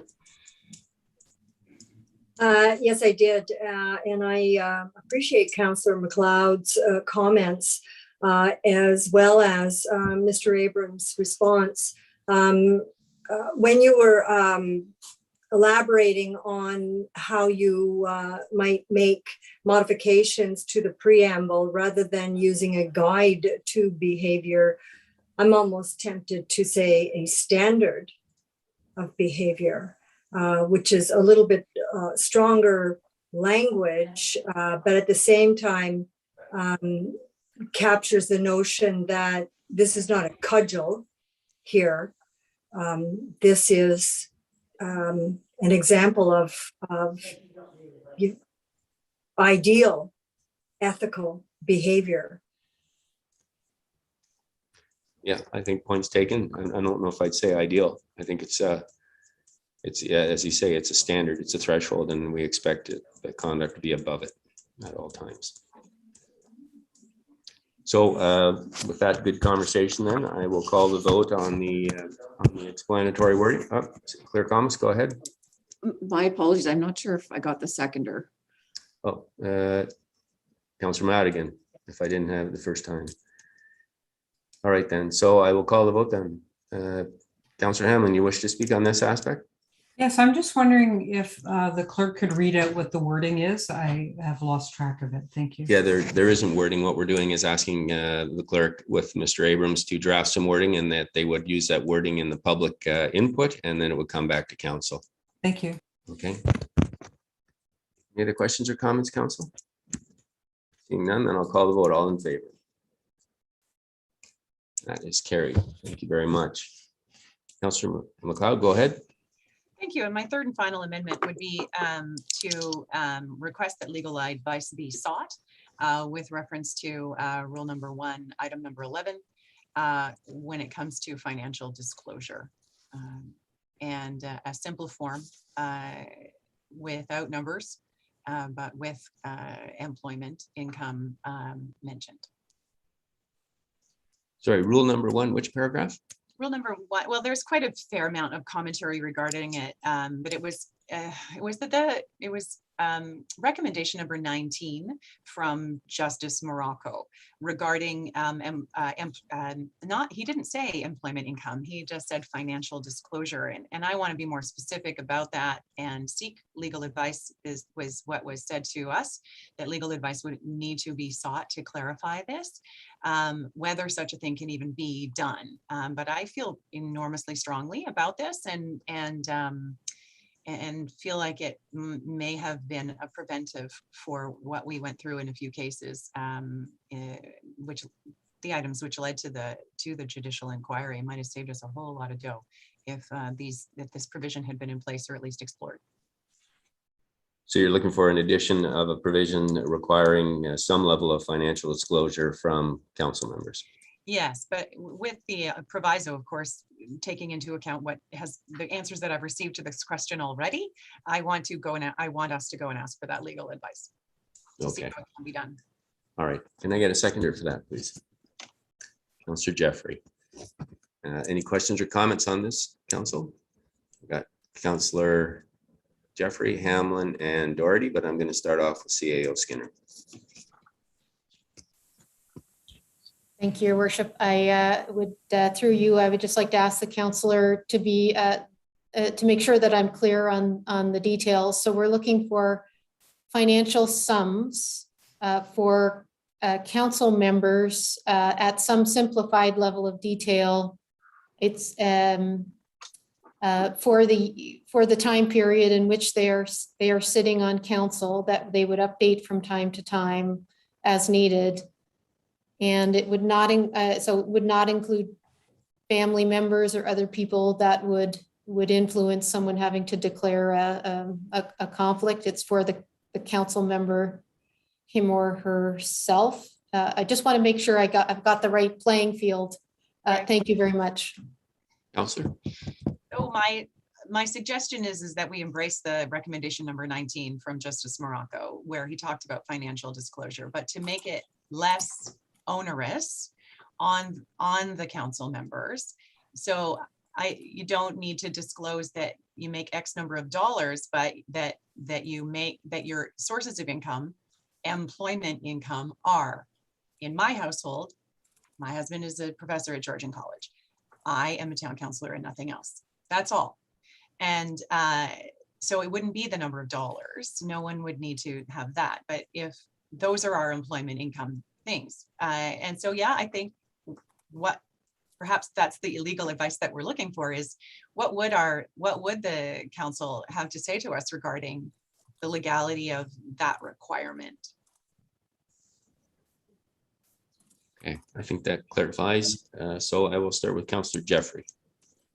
Thank you. So that was going to be my question, because my suggestion at our first meeting regarding this was that we could make it as simple as a list of sources of income by council member, and then it just allows us to, or the clerk, or it doesn't have to be public. In my mind, it could just be filed with the clerk, that any connections that had to be made could be made if they needed to be, because they would already be on file. So as long as it includes something even as simplified as that, then I'm good with it.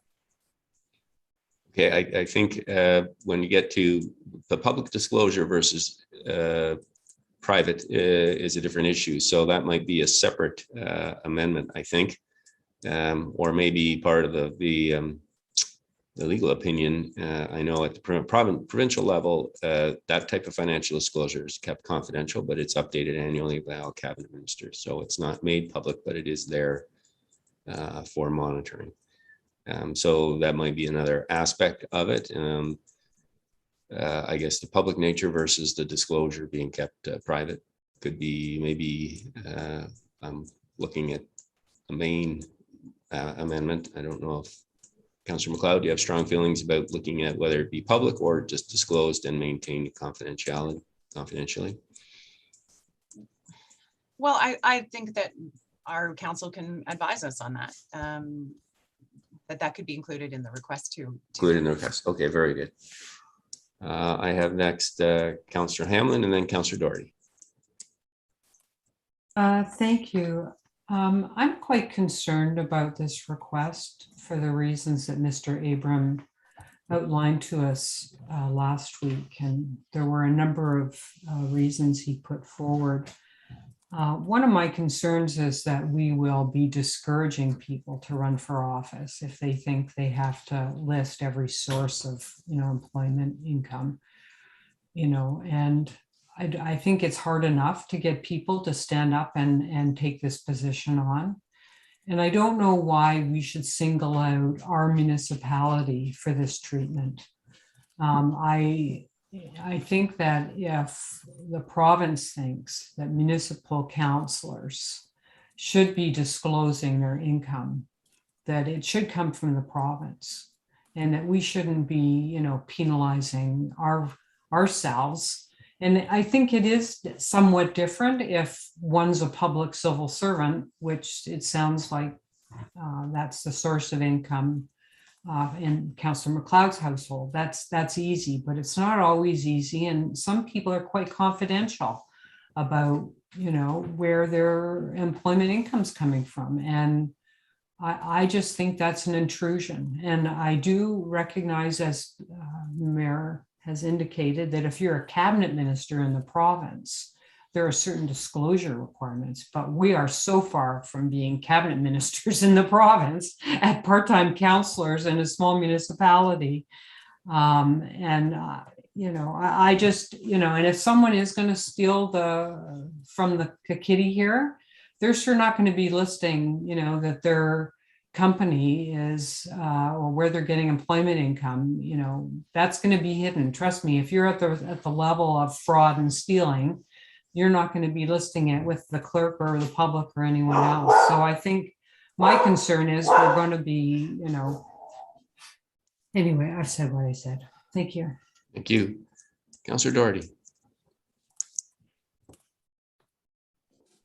Thank you, Your Worship. My comments were similar to those that were just voiced by Councillor Hamlin, and in my mind, I can't imagine that someone who sets out to dupe council or the residents won't figure out a way to do it. And in the meantime, we should make it as easy as possible for people to run for municipal council, which is a part-time job, without fear of having to disclose publicly what else it is they do, who it is that employs them, and speculation as to what their income might be.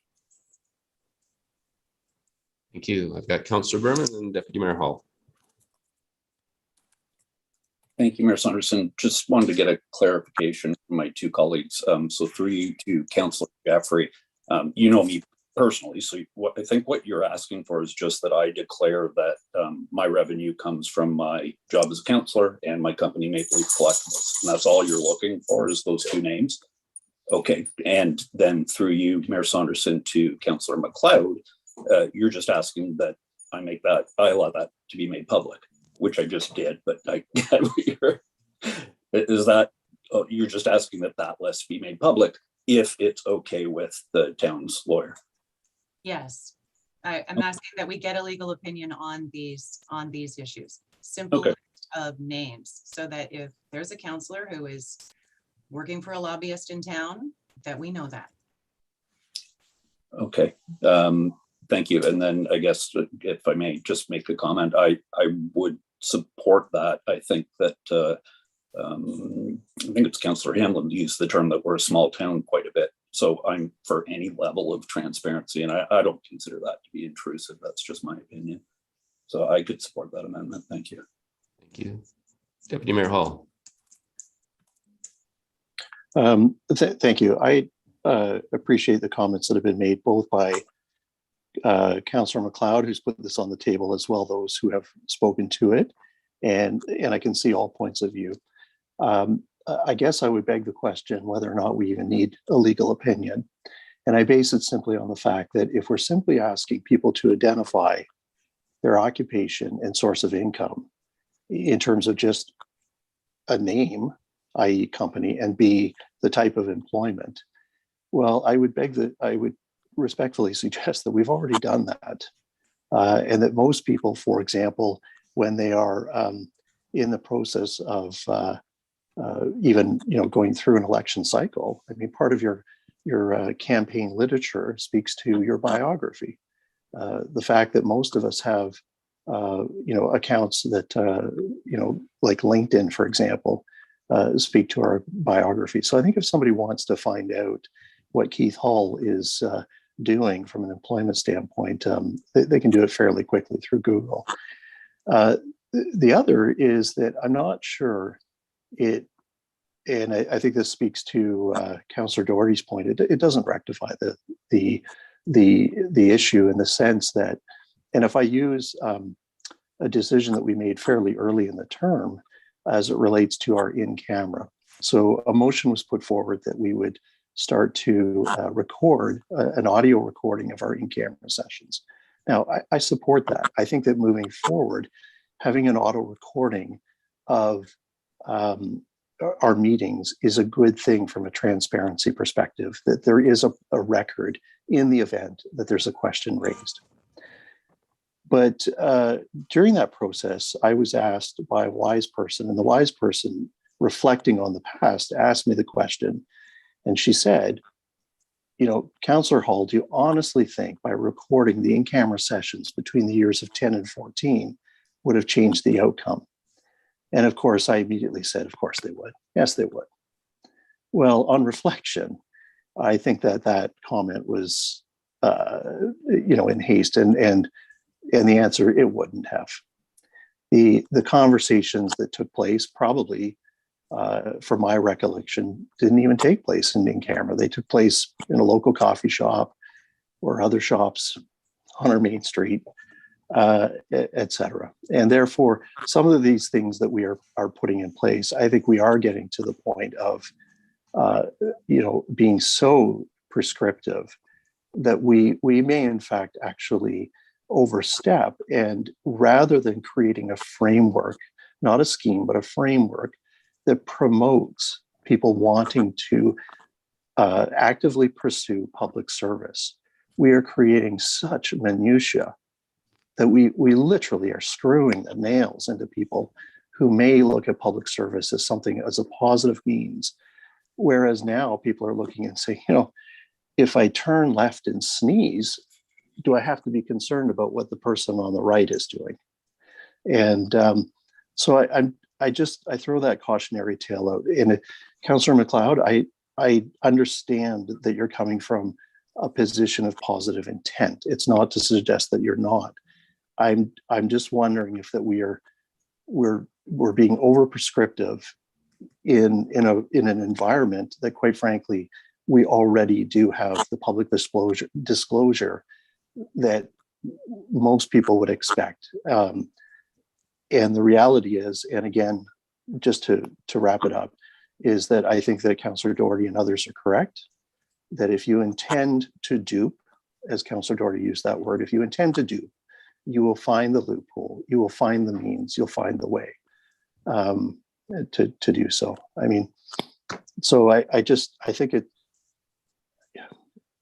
from an accountability standpoint, if people really want to know what Keith Hall is doing, there are means in which they can do it today through simply doing a search online, a freedom of information request, simply engaging in conversation with others to inquire about past decisions, etc. And I just think that some of these things are overreaching, and the intent is good, but the ultimate medicine or the prescription for the medicine for the cure isn't what we should be pursuing. Thank you. Thank you. Clerk Almus, you had a comment? Certainly. Certainly, thank you, Your Worship. I was just going to comment, we did take this recommendation very serious when we were considering it. And we looked to a lot of resources. We did have some initial conversations with actually with our legal at the time whenever it was released. And issues such as, the privacy concerns, so whether it relates to whether the person's unemployed, whether their employment is from ODSP, whether by disclosing who their employer is could, if it's posted publicly, instigate some sort of, and this is brought to my attention too from our executive director, workplace harassment. Public goes to the employer's, place of employment and harasses the individual. So there is broad perspective we have to look into it, and I appreciate this council is quite open and the public is aware, majority of your backgrounds, and agree that it's in a lot of campaign material, but sometimes it's not. So there is different perspectives. Thanks, Sarah. Councillor Madigan. Thank you very much for this opportunity to speak. It's well known that I'm a local businessman in Collingwood. I have been negatively impacted by being on council, where I've had a developer owns many businesses, and one of his businesses said they'll never support one of mine. And my comment to him was, so what? So I totally agree with Marion's thing. I'm happy to put my things on the table, as Deputy Mayor Hull said. We all put it in our literature because we're very proud of what we do, and so everybody kind of knows, to quote Councillor Hamlin, small town, what we do. So I'm happy to support this 100%, as long as nobody needs to know what I make or don't make, because in the restaurant business sometimes you have years of loss. So I'm happy to put that in as well, and hopefully get something, and maybe Kathy can help me get some money back from the government with that. But no, I think this is really good. I think this is a positive direction moving forward. We as town leaders, and that's what we are, we're town leaders, we should be proud of what we do. But coming into something where you work for somebody else, that might be an invasion of your employer's privacy. So I'm more than happy to share mine. But my one question will be, where does it stop? Because I have partners in businesses, and then those partners own other businesses, and I have no direct affiliation with that business other than I might use them as a service. So I just want to make sure that that doesn't encompass it. So it's not a broad range of, well, Bob, 6 degrees of separation, you own a Taco Bell in Florida. Absolutely not. But that being said, but no, I have no problem with putting what I do.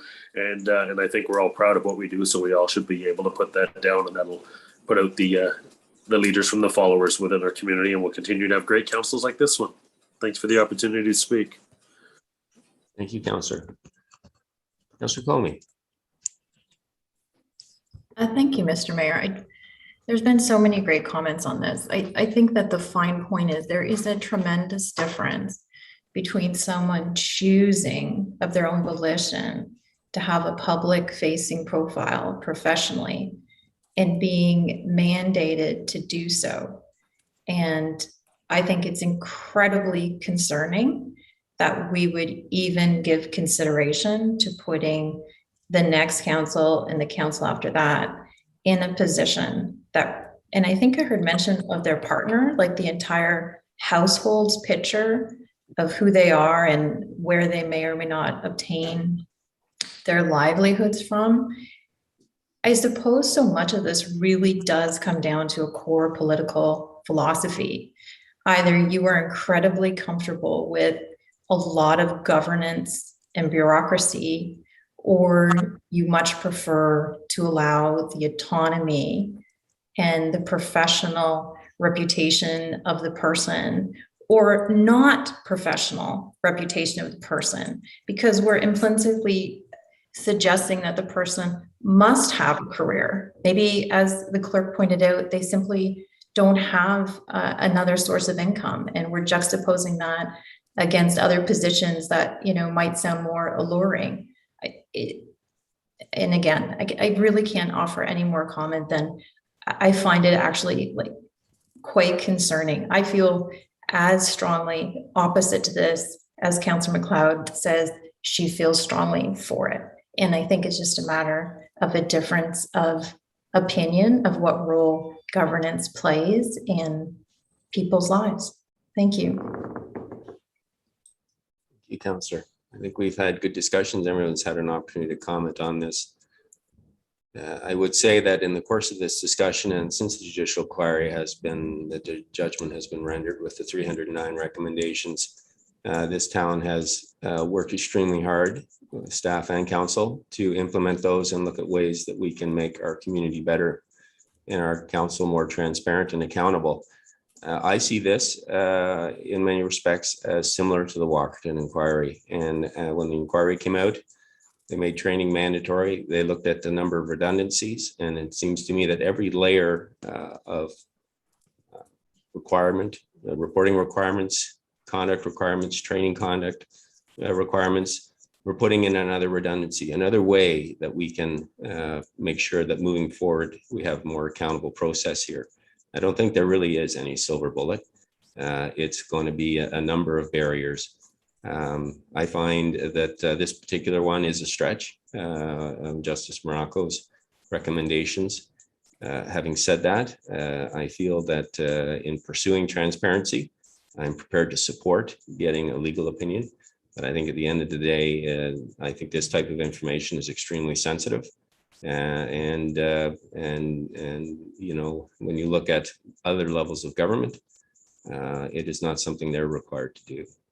So I think it will be a big stretch, but I am prepared to support getting legal opinion so that I can turn to my residents and tell them that I pursued every aspect of the judicial inquiry and then made a decision when I had all the information to make the best evidence-based decision. So that being said, I will call the vote then. I'm going to limit these very short comments, please. And I'll start with Councillor Hamlin, and then we'll go to Councillor Matt. I just, thank you, Mr. Mayor. I just have a question relating to your comments. Because you mentioned after the Walkerton inquiry. Oh my God. It's fond. I'm sorry, is there a Councillor, problem? if you're not, unmute yourself if you're not speaking. Go ahead, Councillor Hamlin. I would like to firstly call a point of personal privilege. I have observed so many instances of this councillor rolling his eyes and creating all kinds of, gee, I wish you would shut up kind of, you know, things. And I am just at the limit of what I can take. So I would ask you, Mr. Mayor, if you could kindly ask this councillor to keep his mouth shut when I'm speaking and show some decorum. I'll take your point. Councillor Madigan, please make sure you're muted and keep your comments to yourself. Thank you. Go ahead, Councillor Hamlin. Thank you, Mr. Mayor. My question is, you mentioned the Walkerton inquiry and that following that, there was some training mandates and some reporting mandates and all kinds of requirements that now we're dealing with. And my question is whether those were provincial mandates or whether every municipality has done their own. Thank you. Safe Water Drinking Act is provincial legislation. The Walkerton Training Center, I understand, is funded provincially. But at the same time, well, as you know, Councillor Hamlin, we have been lobbying at the provincial government for changes to the legislation that arise from Justice Morocco's recommendations. Those requirements are ongoing. At the same time, I believe that the training should be mandated by the province. I think there should be a mandated basic code of conduct across the province for all 444 municipalities. You can add to it, you can't retract from it. But where it's left right now is that this is a decision this council is making to govern our conduct in the most, I think, transparent and accountable way to our public. We are accountable to our taxpayers. So at this point in time, until the province makes any changes to the provincial legislation, we are doing this on our own accord. And Councillor Madigan, you had your card up. Thank you, sir. I would like a recorded vote on this, please. Right. We'll pass it to the clerk. Thank you, Your Worship. A recorded vote has been requested. All those in favor of the motion, please raise your yes card. Thank you. All those opposed, please raise your no card. Thank you. Motion is carried. All right. That was a good discussion. And Councillor McLeod, I think you said that was the last of your amendments. So I will open the floor. Council, are there other amendments that we would like to put on the floor to address before we address the main motion? I'm not seeing any. Councillor Hamlin.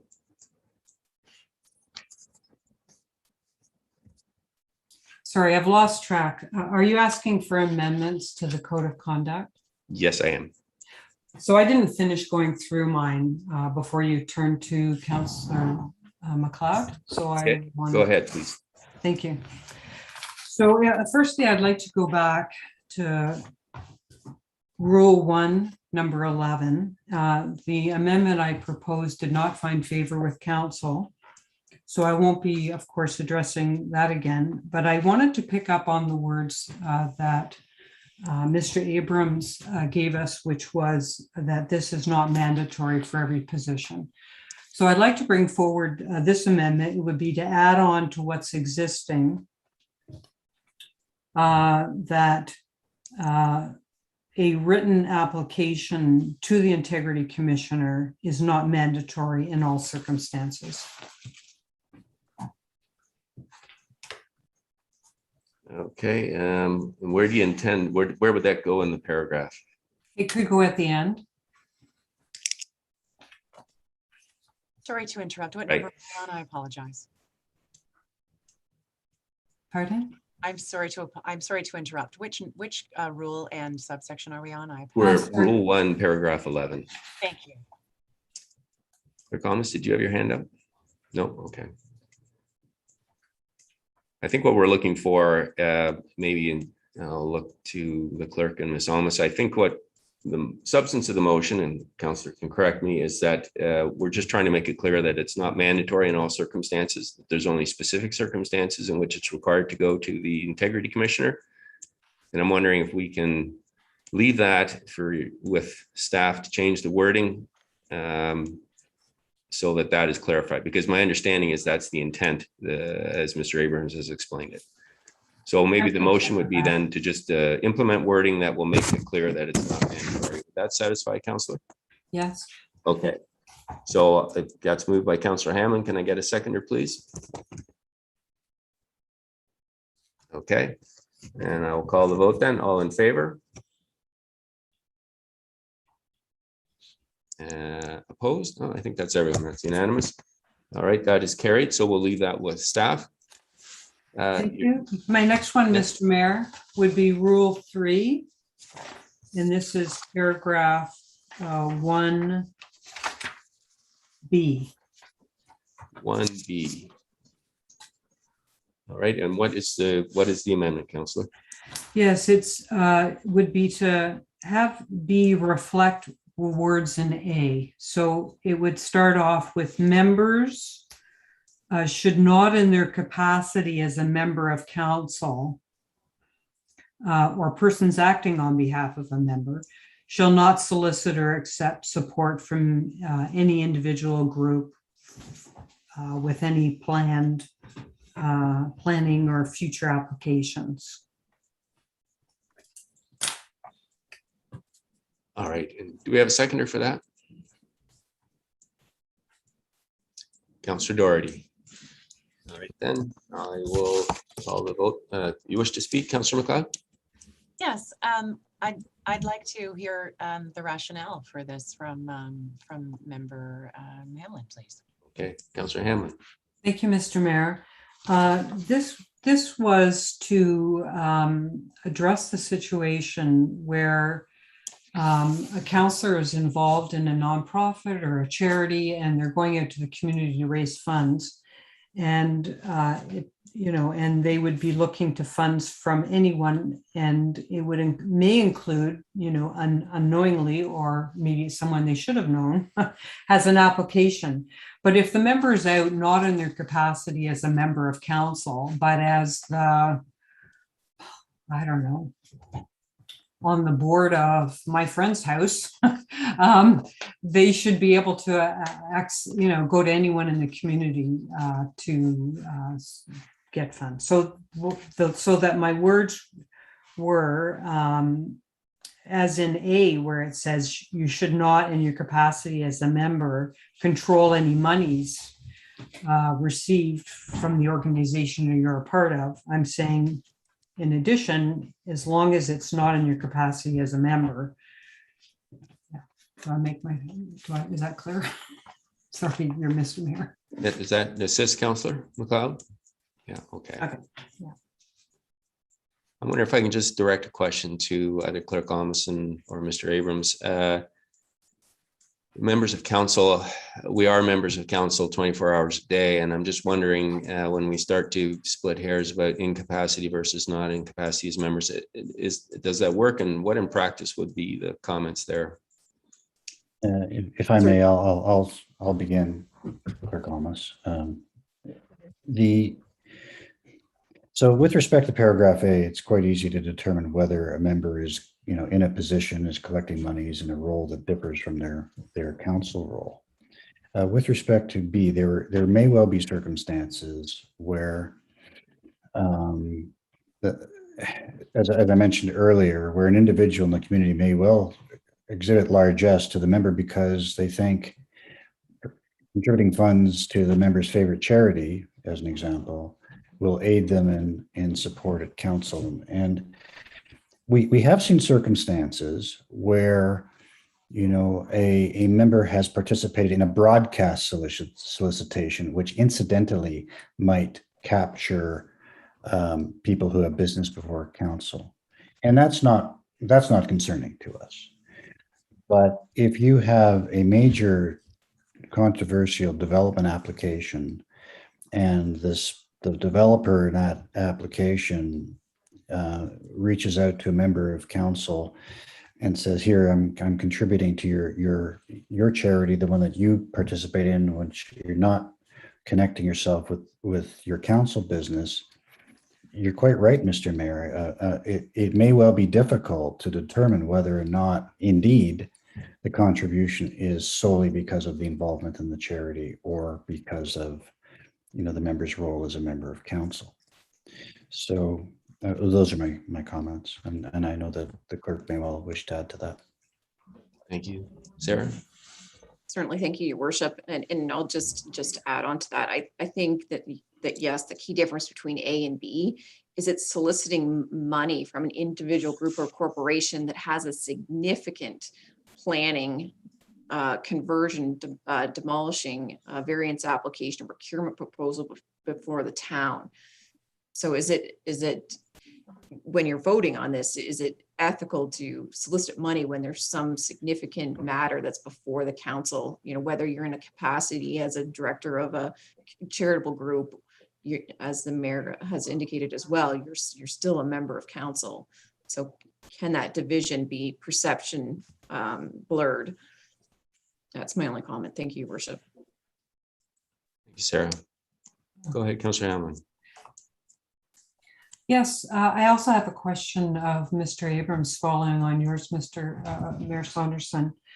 Is this a matter that could be taken care of if, by way of declaring a conflict at council as opposed to having it as a prohibition? The reason, Mr. Mayor, if I may, the reason this appears separately, it's as you see from the title of the provision, it's about your role in participating in the community and soliciting funds, and contemplate circumstances where a person may not have an immediate application before council. Certainly, the rules in Rule 1 would apply if you had an interest or indirectly had an interest in the matter before council. You would have an obligation to disclose. If it wasn't a disqualifying interest, you have an opportunity to indicate what the level of the interest is and why you are still going to participate. But Rule 3 is a supplement to that, because there may not be something concrete pending before council. But if you're aware of it, if you're aware of that pending application, the red flag is you ought not to be soliciting funds from a donor. in those circumstances. And again, a broadcast solicitation, that would be fine. But a targeted solicitation is the concern here. Follow up, Councillor Hammond. Yes, I don't agree, but I'm going to withdraw the proposed amendment. And then my last one is, this would be rule number 4, paragraph 1. So I wanted to capture, my intention, Mr. Mayor, is to capture the, sorry, my dog's getting bored, is to capture the issue with respect to the educational sessions. And so what I had jotted down here is to add on to what's there about not disclosing the substance of in-camera meetings, with respect to add as follows. With respect to educational sessions held in in-camera meetings, a member shall not disclose the content of proprietary information or the specific content of discussions between the members. Okay, do we have a seconder for that?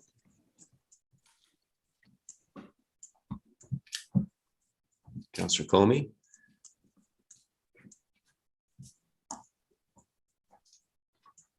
Any discussion on that comment, Council? I'm going to look to Mr. Abrams. I think, as I understood the earlier discussion, you said the council might come out with a prepared message in terms of what could be disclosed from an education session. Do you have any concerns with the proposed amendment? As written, I'm not sure it assists. There's an obligation not to disclose closed session information.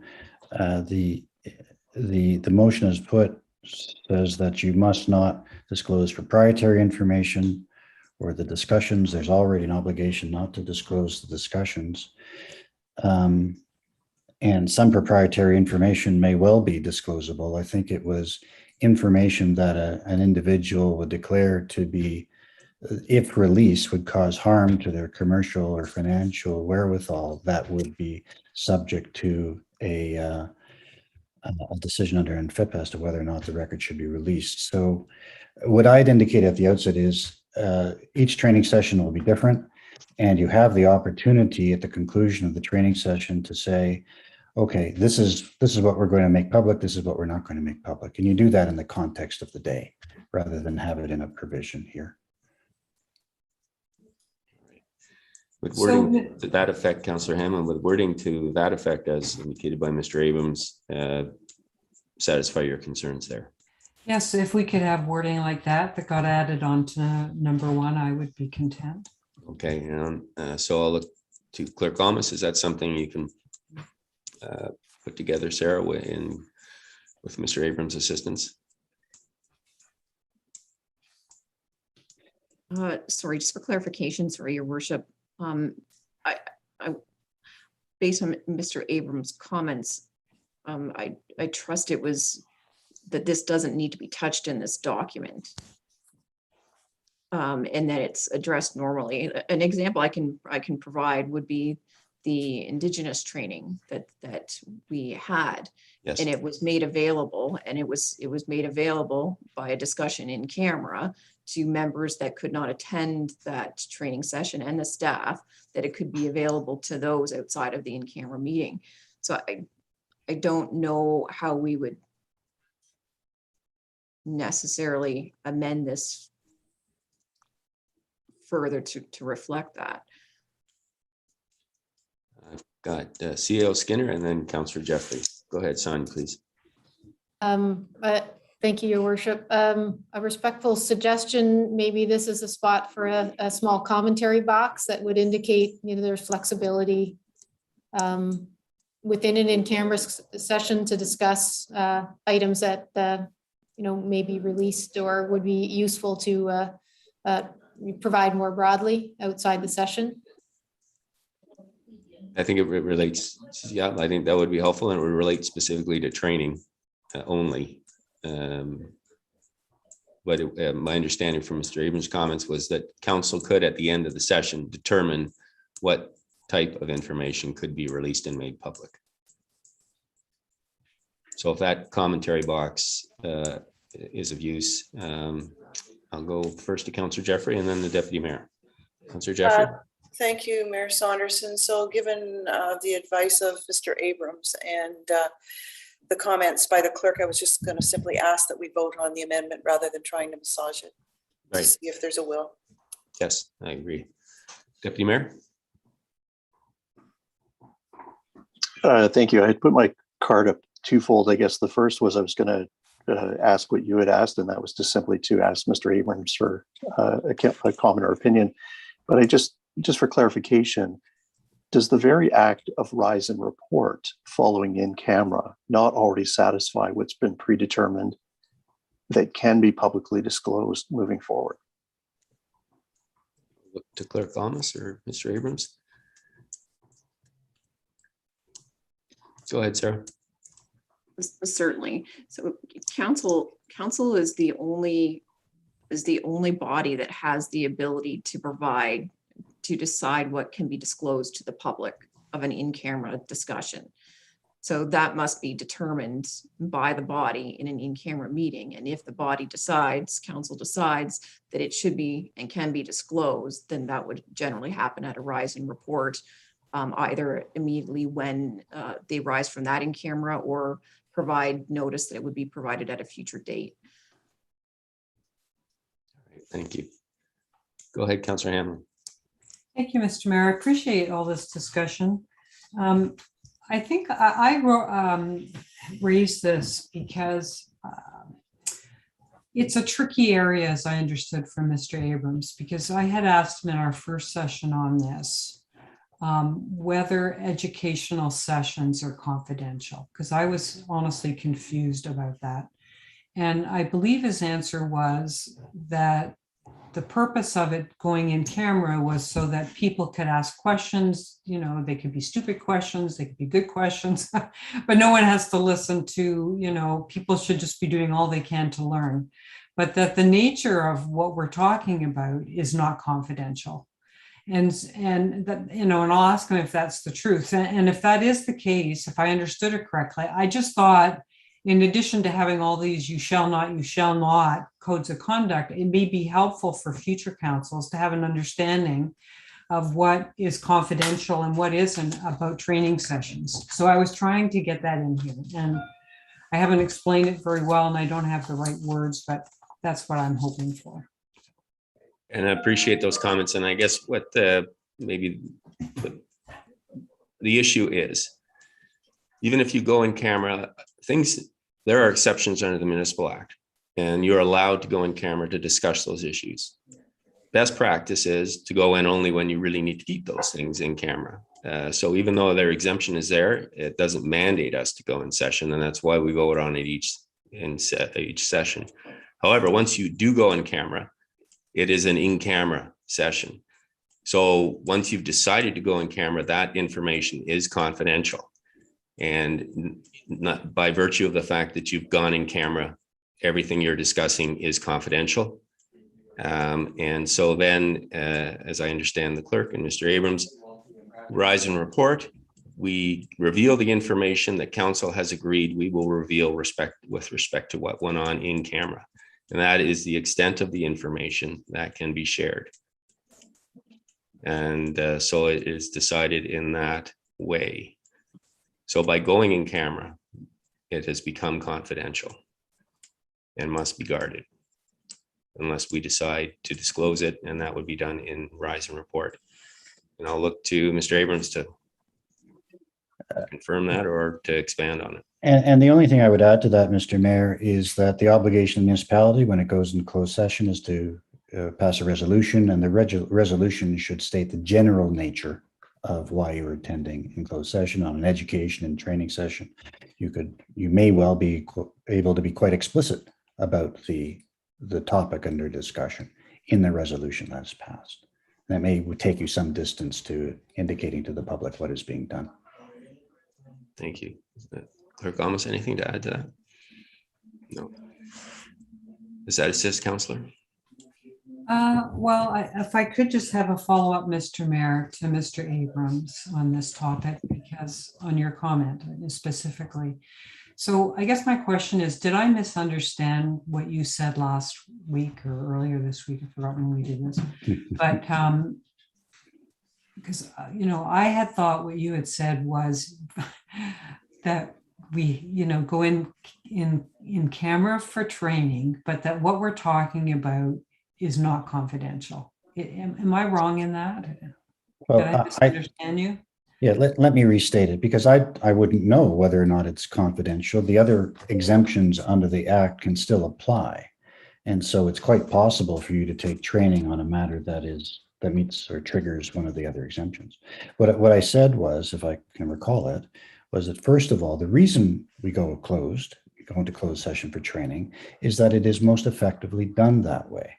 It's not, you don't have the trappings of a council meeting. The trainer is often the facilitator, not the mayor or a committee chair.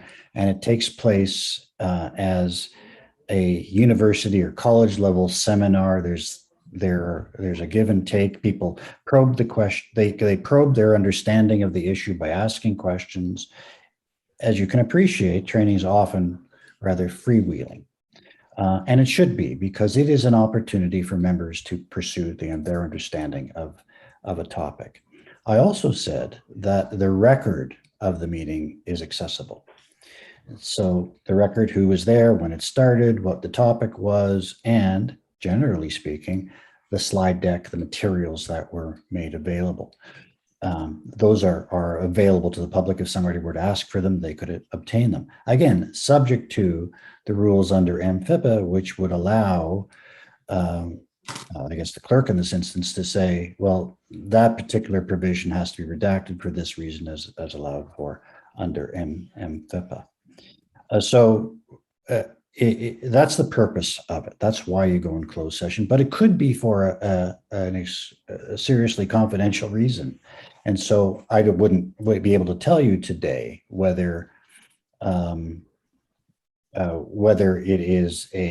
would be otherwise open to accessibility by members of the public. It depends. The purpose, though, is to allow for that freewheeling discussion. For that reason, you wouldn't want to enable members in and of themselves to decide, well, I'm going to tell you what the cut and thrust of the debate was. I'm going to tell you what such and such a member said about that issue. I'm going to tell you about this, that, or the other thing. That would be unfortunate because it would undermine the very purpose for going into closed session to have this discussion. But we do take a pragmatic approach here. And the problem, I think, is solved because at the conclusion of every in-camera session, you've characterized it as rising and reporting today. You have the opportunity to say, okay, members, this is what we're going to say. Or clerk or somebody else, can you please compile a statement so the public knows, generally speaking, what we talked about today, and make the deck available or not available except on request. You have that ability in the context of your discussions when you rise and report. And I think that's suitable, rather than making provisions in the Code of Conduct, particularly which are restricted to Section 3.1 or education and training confident closed session meetings, because you have that ability with respect to any closed session meeting you conduct to say, okay, we should be telling the public something. Let's all agree on what it is. What we don't want to do in this Code of Conduct or elsewhere is to empower a single member of council to make the decision about what is confidential and what isn't confidential, because the base obligation is to keep it confidential unless council says it is. Thank you. Does that assist, Councillor? Yes, it does. It's not entirely clear, but what I'm going to suggest, Mr. Mayor, is I'm not going to pursue this amendment either. But I am going to be more vigilant when we're coming out of in camera as to what we should be reporting to the public. My own view is we're a bit scant on that, and it might be better for our public to hear more rather than less. So if I could just then, I know I said that was the last one, but I forgot. I also wanted to address rule number 8, and it's subparagraph 4. This is the one where it says no member shall refer a third party refer a third party to a person in exchange for a payment. And I'm wondering what the illness I'm trying to avoid here is where someone has, their professional rules allow them to get a payment for referring business to a third party. And that the code of conduct would prevent that happening. So I'm the only way I could think of to change this, and I'm definitely open for, changes to my words, but would be to have no member in their role as a member shall refer a third party to a person, partner, partnership, or corporation. All right, can we get a seconder for that amendment, please? Any questions or comments, council, before I call the vote? Councilor Berman. Thank you, Mayor Saunderson. I'm thinking of something. I think it was you that said this. We're counselors 24/7 for the 4 years we're in office, and there's umpteen things out there that remind us that we're held to a higher standard. I just don't see how you can differentiate, and for the people that are listening to you, possibly how they see you. What if you show up in street clothes and you're wearing the council pin because you forgot to take it off? So no, I think we're counselors 24/7, and we knew that going into it. So I don't want to. I wouldn't be supporting this amendment. Thank you. Any other questions or comments, council, before I call the vote? I've got Deputy Mayor, and then I'll give Councillor Hammond last word. Go ahead, Deputy Mayor. I apologize. I'm scrolling through, but for whatever reason, my connection keeps cutting in and out. So I'm sort of hearing part of the conversation. I just want to be crystal clear. So it's third referral for a third party. Yes. And I apologize. I can't pull up the specific wording. So it's a third party that's doing business with the town, or a third party just in general? The rule reads, no member shall refer a third party to a person, partnership, or corporation in exchange for payment or other personal benefit. Councillor Hamlin has inserted some wording to no member while in the course of or in the course of their duties as member, I think was the phrasing. And I don't know if Mr. Abrams has any comment on this. Yes, thank you, Mr. Mayor. As indicated earlier, we do intend to add some language at the front end of the document to indicate that it is, the whole code is to be applied in a way that is not to interfere with a person's external livelihood, as long as it doesn't connect with their council duties. I don't have the text in my mind right now, how that's going to say, but I would suggest that this provision and others would benefit by a general indication about how the code as a whole would be applied, so as not to interfere unduly with persons' livelihood or businesses. But the flip side, I wouldn't want to dilute this provision. I think it's an important one. It ought not to be the case. Certainly, it ought not to be the case that any member of council is exploiting their office in order to make some coin on the side by being a broker of persons for personal benefit. Is it the role of member of council to make suggestions to constituents how they might resolve matters? Somebody's got a planning issue, you can't help them, but you know somebody who might. Yeah, that's okay, as long as there isn't a quid pro quo involved. And so, having heard the councillors' concerns about it somehow interfering with their own business enterprise in circumstances where, for example, the rules of the profession allow for it, we'll add some language at the front end to aid in the interpretation of this provision as well as other provisions in the code. I'm happy with that, Mr. Mayor. Okay. Thank you very much.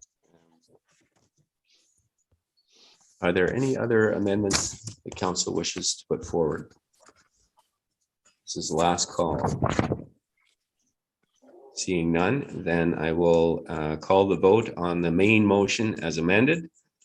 I'll read it in just again to make sure everyone's clear that staff report C 2021-17, 2021 Collingwood Code of Conduct for members of council, committees and local boards and Collingwood Code of Conduct for advisory committees and task forces be received. And that the Strategic Initiative Standing Committee herein endorse the draft Town of Collingwood Code of Conduct for members of council, committees and local boards and Collingwood Code of Conduct for advisory committees and task forces as amended, and authorize staff to conduct public consultation prior to this staff report being considered by council. Call the vote then. All in favor? Any, I think that is unanimous. Any opposed? Seeing any, so that is passed unanimously. That brings us to item 5, public delegations. Clerk Almus, is there anyone from our audience that wishes to address council on the discussion we've just had? No, there is not, your worship. All right then. So that brings us to the adjournment. Thank you very much, council. That was a long meeting, lots of good discussion and a productive meeting. And we will now see how it goes when we put it out for public consultation. I'll look for a motion to adjourn. Thank you, Councillor Jeffrey. All in favor? That is adjourned. Thank you very much, everyone. Enjoy the balance of the day. And thank you very much, Mr. Abrams, for your participation today and for staff for putting all this together. It was a lot of very good comments from council. Our pleasure, Mr. Mayor. Thank you. Good evening.